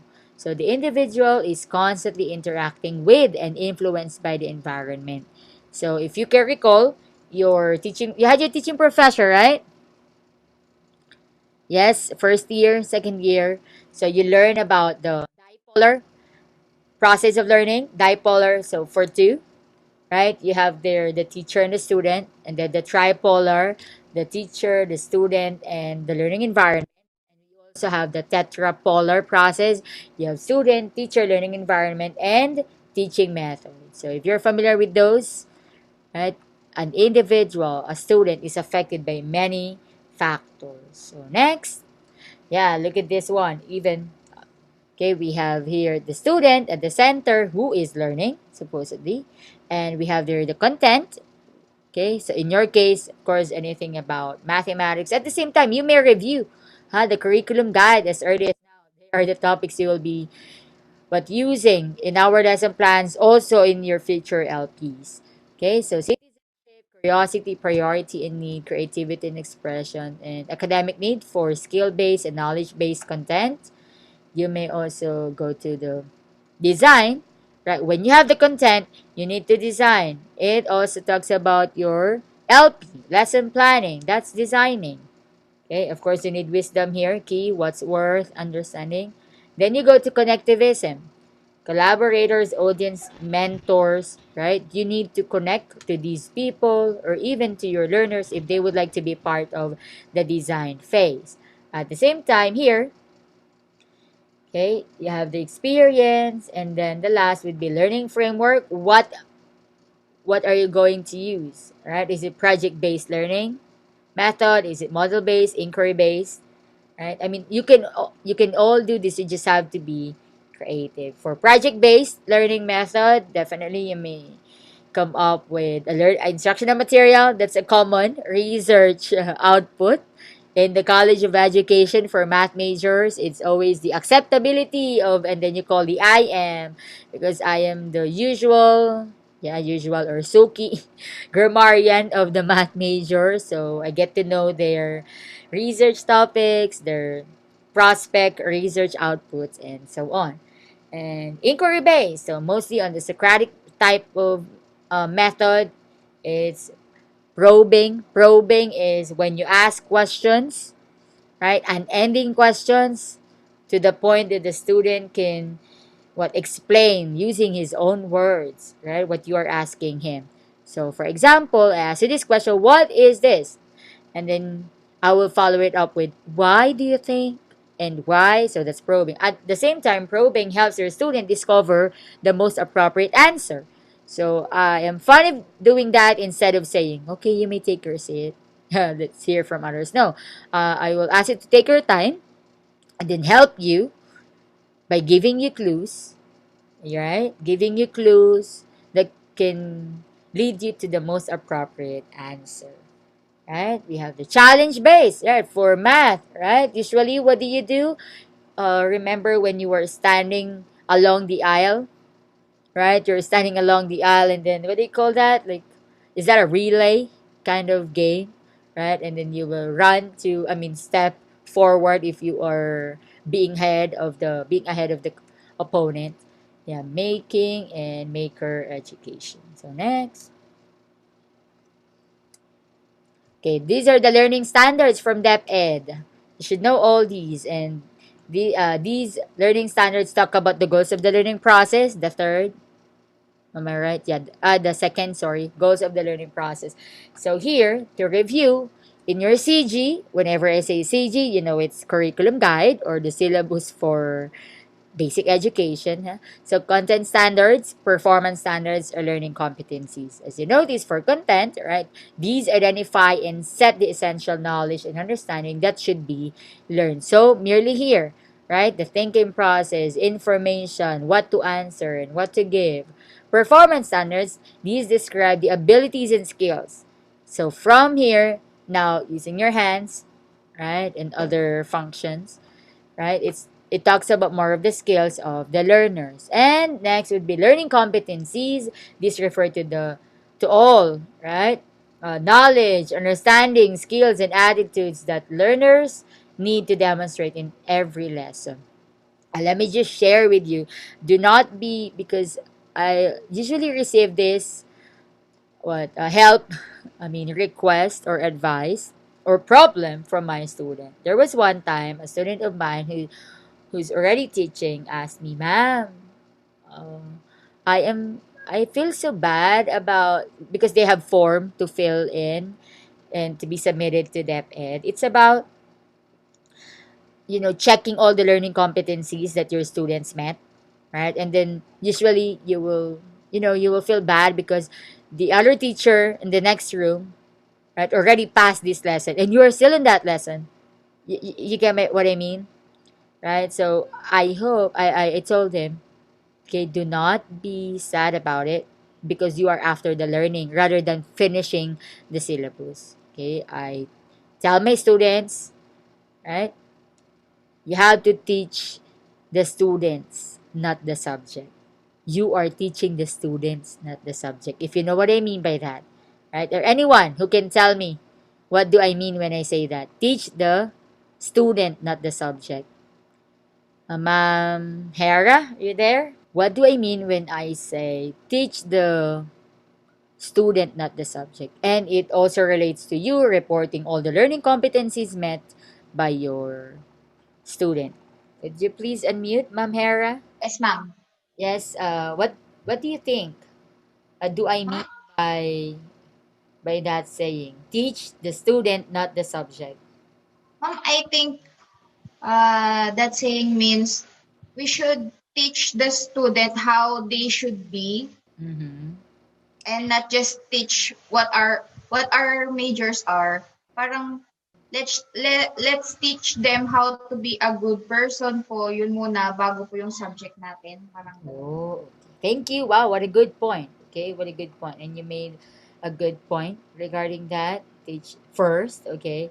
Yeah, but to emphasize, right, in relation to learning competencies, it's not about the saying also means like it's not about you finishing the syllabus, right? There are many instances that you finish the syllabus, but what happened to the learning, right? You are not teaching the subject.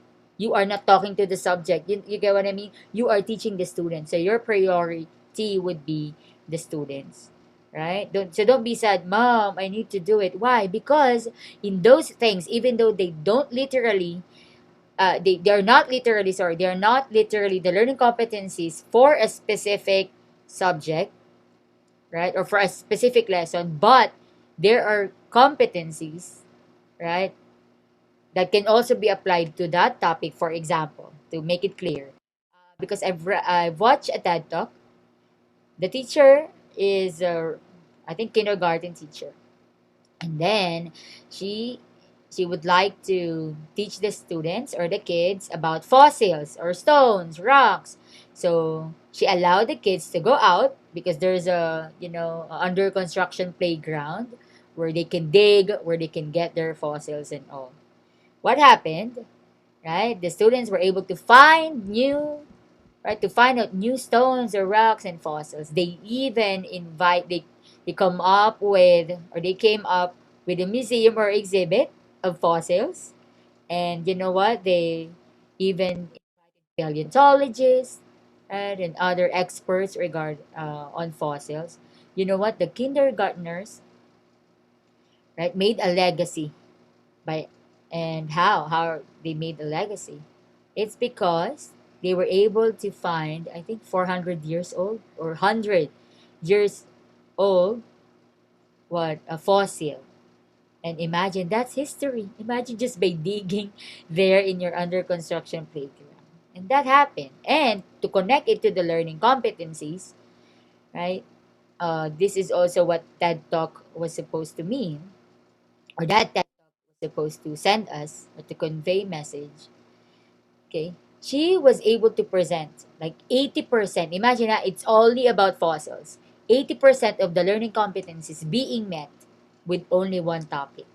So don't be sad. Why? For example, your fellow teacher is already in what is, for example, number sense and sequence, and then you're talking about higher level, and you think that they're ahead of you. Don't be sad. Why? When you present, okay, this is a technique also, a tip, because sometimes deputy teachers are into merely I'm not saying you don't follow, okay.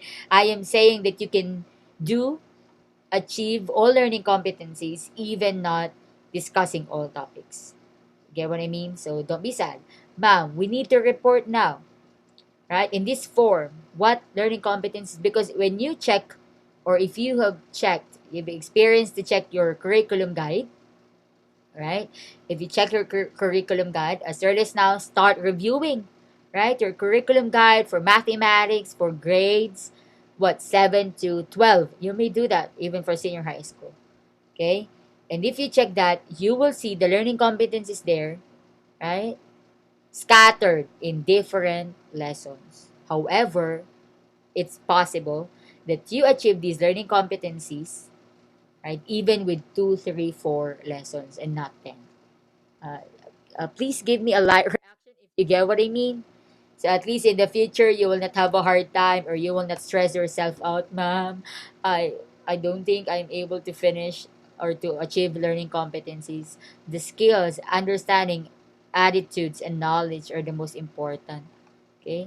Yeah, thank you, thank you. Is it only Shannon who understood the technique or tip I gave you for future purpose? Three, four, only four. It's okay. You may just review this recording. Okay, so again, teach the student not the subject, because even in college, for instance, I am certain you had semesters, or you had classes or courses that you finished, right? You had courses that you finished. You are sure you finished everything in the syllabus, but you can't even recall the teacher's name, or you can't even recall anything, or you can only recall what you reported. Can you give me a haha react if you're guilty of that? Having those classes, semester. Okay, yeah, thank you. Yeah, you can relate, right? So there's a chat here asking, okay, for those who will do the activities, they're only in the Google Classroom, they're only the online team, but they're the same, the worry correspondence team, they are the same activity in the IM. So as if I were you, right, go start previewing or scanning the IM.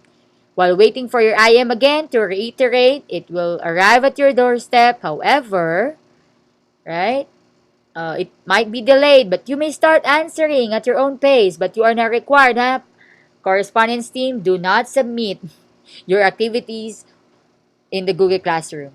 Okay? You're not required. That's only for the online team. So let's just be honest with our output. Thank you. Okay? Thank you for that. So I hope these are clear. You will see, check tonight or tomorrow, free time. Check your CG now, right? From DepEd. So at least you can prepare. Okay, next. So for this is for the third part, for cognitive construction of knowledge. So we have the characteristics of construction and sources of construction. So for the characteristics, totally new construction. Okay, totally different or new meaning. It's still about the creating level of thinking skill. It means to create, right? Unlike before, the old Bloom's taxonomy talked about synthesis. It's simply about making those little parts into one. But the revised one by the student of Bloom's taxonomy, by Benjamin Bloom, sorry, okay, is now, I mean, by Lauren Anderson, it was revised by Lauren Anderson, and the highest level became creating rather than simply synthesis. Next, sources of construction, intuition. Yeah, that's possible, right? You just feel like, okay, I can sense that this is the answer to this, or I can sense that this happened. So that can be your intuition, your imagination, definitely. If you can recall the short film, right? By the way, the title is Sali Salita, where Josh, right, maximized the use of his imagination. Imagine even the wizard, right? I mean, he made the warrior, he made him what? Adult. However, you know the voice, right? I hope you laugh at that part because he still used Josh's voice there. And we have creativity, of course, freedom. Again, creativity is not limited, or it doesn't mean only being colorful, right? Maybe growing up in high school, right? When the teacher says, be creative, and then suddenly your folder has a lot of flowers and colors, okay? No. Creativity from the word create. It means new, create something new. A construction of new knowledge or new project. Next is freedom. And sorry, that's past, not past. That's past and present experiences, of course. For the to someone who answered constructivism in a takeaway, this is where it enters, right? Constructivism, constructivist theory talks about creating new knowledge out of your past and present experience. Ma'am, question: what if, right? What if I shared this and then my students are not aware of it? Why? Because the environment or the experience is not present. Maybe to their age, maybe they're, Mom, what are you talking about? Ma'am, I'm not aware of that, and so on. So in that case, Ma'am, are we allowed now? If that happens in our class, are we allowed now to share our own? Yes, of course. Okay, for example, math, and then you're teaching what do you call this, pie graph, for instance. And it, by the way, it talks about contextualization and localization of instruction and material. And then you love pizza so much, and then you love to use pizza. However, it's not present in the environment of what, of your students. Mom, what is pizza? Mom, how does it taste? Mom, is that even a food? Right? You get what I mean? So it's about context. I hope you learned that from your TTL1. I hope you learned that. It's about contextualization, localization, indigenization of instructional materials. So you have to use whatever is available to the environment of your students. So, and even future experiences. Wow, right? And beforehand, the student can think of that. So learning is the process of creating and constructing knowledge. In some individuals, learning may occur in the educational system. So as students, you, right, you may try to improve your learning and you may take part in the teaching learning process. So next. Okay, next for the cognitive and metacognitive factors, we even have strategic thinking, thinking about thinking, right? Metacognition, and context of learning. So as we continue, okay, for strategic thinking, the successful learner can create and use repertoire of thinking and reasoning strategies to achieve complex learning goals. As you see in the picture, right? It's so complex. They're into planning, designing, and even collaboration, right? And they're thinking of the best strategies to achieve their goal. And yeah, the ability to come up with effective plans in line with an organization's objectives. That's for strategic thinking. But you might ask, Ma'am, I'm not into that. Ma'am, I'm into saying yes. When we have meetings or group meetings, ma'am, I'm into saying, okay, that's fine. I will just tell me what to do. No, you need to take part, okay, in this teaching learning process. So, for instance, the student will be needing your help because they are thinking of a project. Like, what is the best strategy for this? So, I hope that you'll be able to answer, right, their concerns. So, okay. Next, okay, thinking about thinking or also, right, metacognition or metacognitive knowledge. So higher order strategies for selecting and monitoring mental operations, facilitate creative and critical thinking. Again, these thinking skills fall on the highest level. Wait, I kept on saying lots and hots, lower order thinking skills, higher order thinking skills, Benjamin Bloom, Bloom's taxonomy. Did you know all those? May I receive a haha if you don't? Because I keep on talking about these things and maybe you haven't. Okay, there's haha. Sorry. I think we need to clarify. Okay, those are the 6 levels of thinking skill. And I even mentioned about Benjamin Bloom, who proposed this Bloom's taxonomy of thinking skill. The lots, lower order. We have comprehension. This is the old, huh? Let's talk about later the revised one. So the old one is comprehension. Okay? Sorry, remembering. This is then you're remembering. But for the old, it's comprehension. Okay. For the new, it is the revised one from Lauren Anderson. It's remembering, understanding, applying. There are lots. Okay. Lower order thinking skills. Mababang pag-iisip, for instance. Why? Remembering, simply memorizing. Right? Do you even consider a person who has a very sharp memory, intelligent one? I don't think so, right? Because it's easy to perfect an objective type of test if you can memorize or remember everything. But what if you experience mental block, right? And even if you remember, it doesn't mean you understand.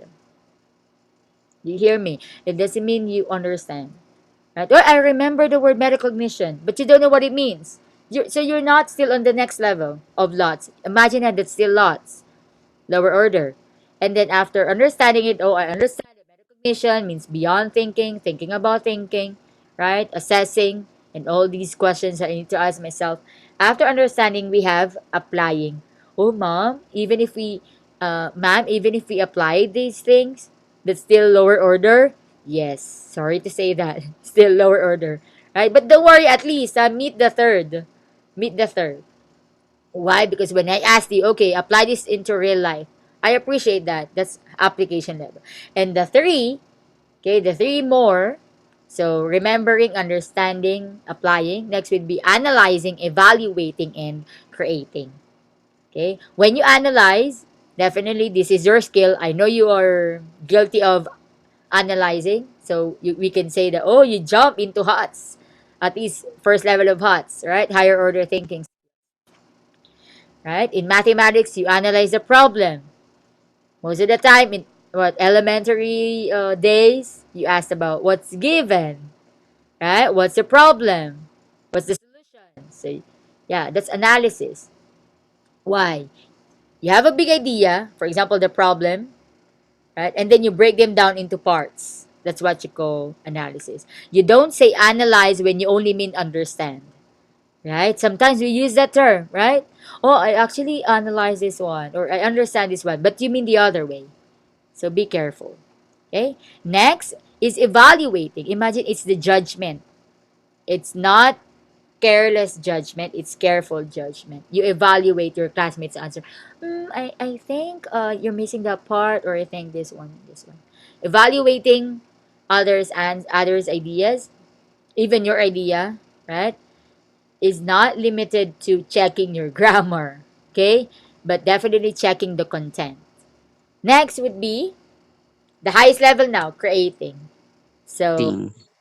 okay, can you, yes, Sir Nixon, you're saying something? Sir Nixon? Ma'am, I just ano ma'am, um, sumabay lang po ako sa iyo, ma'am. Great, great. So, creating level is the highest. So, if you can say that you can create something new now out of all the things that you already knew, well, congratulations. You, what, right? And please stay there. Create things, right? Not just adapt or not just adopt. By the way, when we say adopt with O, you just use it. You don't even modify it.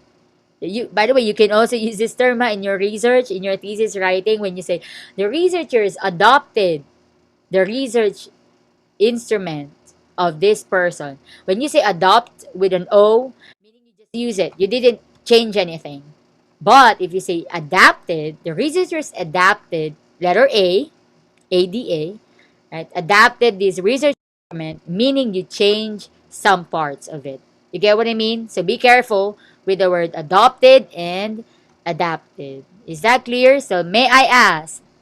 Okay, let's ask different levels. Are you still on the remembering? Oh, wait. Don't give reactions yet. You might fall on this level. So let's try to assess. Okay, this metacognition. Assess ourselves. Am I still on the remembering level? Do I just memorize things? Do I just memorize facts? Okay, and even not understanding it? Okay, can you give me a wow react if you are still on the remembering level? I hope not. Okay, but in that case, yeah, it's better to be honest to yourselves. Okay, I will count 3 seconds. Three, two, one. Oh, there's one. It's okay, ma'am. Okay, we can still improve that.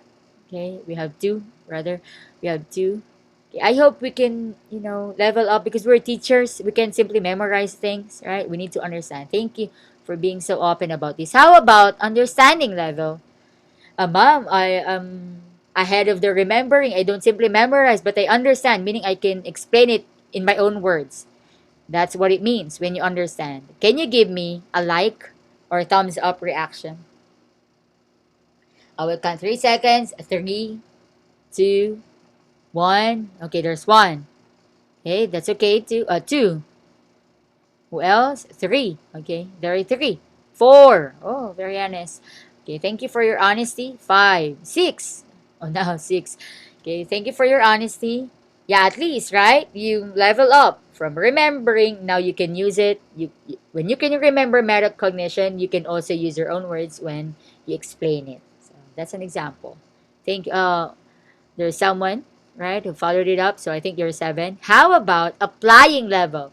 Like whatever you remember, you can understand it. You can explain it in your own words. At the same time, you can think of concrete, real life examples for these. Can you give me heart react for this? Okay, wow. So from remembering, ma'am, you are right. You check that you can also go to that level, which is applying. Great, great, great. That's so important for math teachers. Okay, that's so important. Very good. Three. Who else? Four. Oh, also now. Okay, we have here who changed. So, right? At least you're realizing I told you, you are not into lots anymore. Okay, great, great. Many hearts. I can see many hearts. How about okay, you are now on the wow HOTS. Okay, we are now on the HOTS. After lots, we are now in the higher order thinking skill. Okay, how about analyzing level? You are into looking at into details, right? Breaking big ideas into small parts. Can you give me a wow react for that? You're now okay. Only one.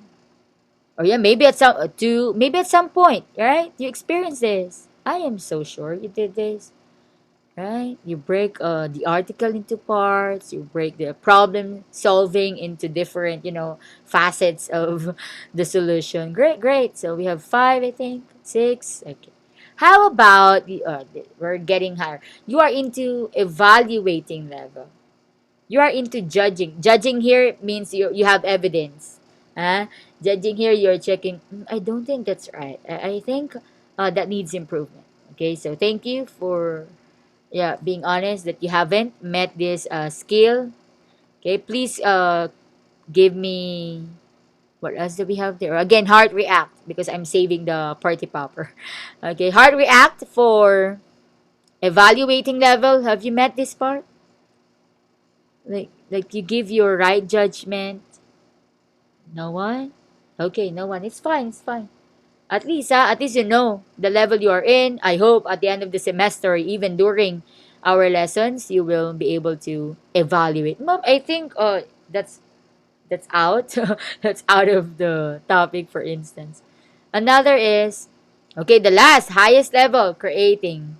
Is there at least a moment in your life that you create something new? It can be based on your cognition, right? Only because those are levels of thinking skills. Anything that you create. Can you give me the party papper? Because that shouts, yay! I've met the highest level of thinking skill. In three, two, it's okay. I know you want to be humble, but maybe once in your life you create something new. Mm-hmm. None yet. Okay. I hope that you will, no one. Okay. So I hope that at the end of the sem, why? Because you have your thesis writing. Tell me, update me. Mom, we created this. Okay. So I hope you'll be proud of yourselves. Still humble, right? But be proud that you were able to meet that. Okay. By the way, creating something new is not limited to what innovate. I mean, that's innovation, but it's not. Don't look at the very big picture. Maybe you're looking at something that a scientist invented. No, even just by thinking of a motivational game that you have never heard of, for instance, but you thought of it. Okay, that's one. That's creation. Anything. Okay, anything that you only thought of and then you shared it. That's one. Okay, so thank you.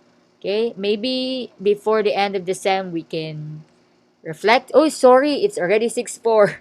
Sorry, next time you tell me, huh? But yeah, let's have our what after class picture. Okay, turn on your videos. I will take a picture. Yeah, thank you. Good evening, everyone. Okay, so I will just upload the rest of the presentation and then please, online team, go to not right now, but you have a week to comply to the Google Classroom activity. So 3, 2, 1, smile. Okay, next. Slide, smile. 1, 2, 3. Okay, that's great. Thank you so much. God bless you all. Stay safe. I hope you learn a lot, not just something. Okay, God bless you all. Bye. Bye po, Thank you, ma'am. ma'am. Thank you Salamat po. Bye po, po. ma'am. Thank Bye, you po. Thank you, Bye, ma'am. ma'am. Thank ma'am. you, Thank you, ma'am. ma'am. Bye, Thank you, ma'am. ma'am. Bye.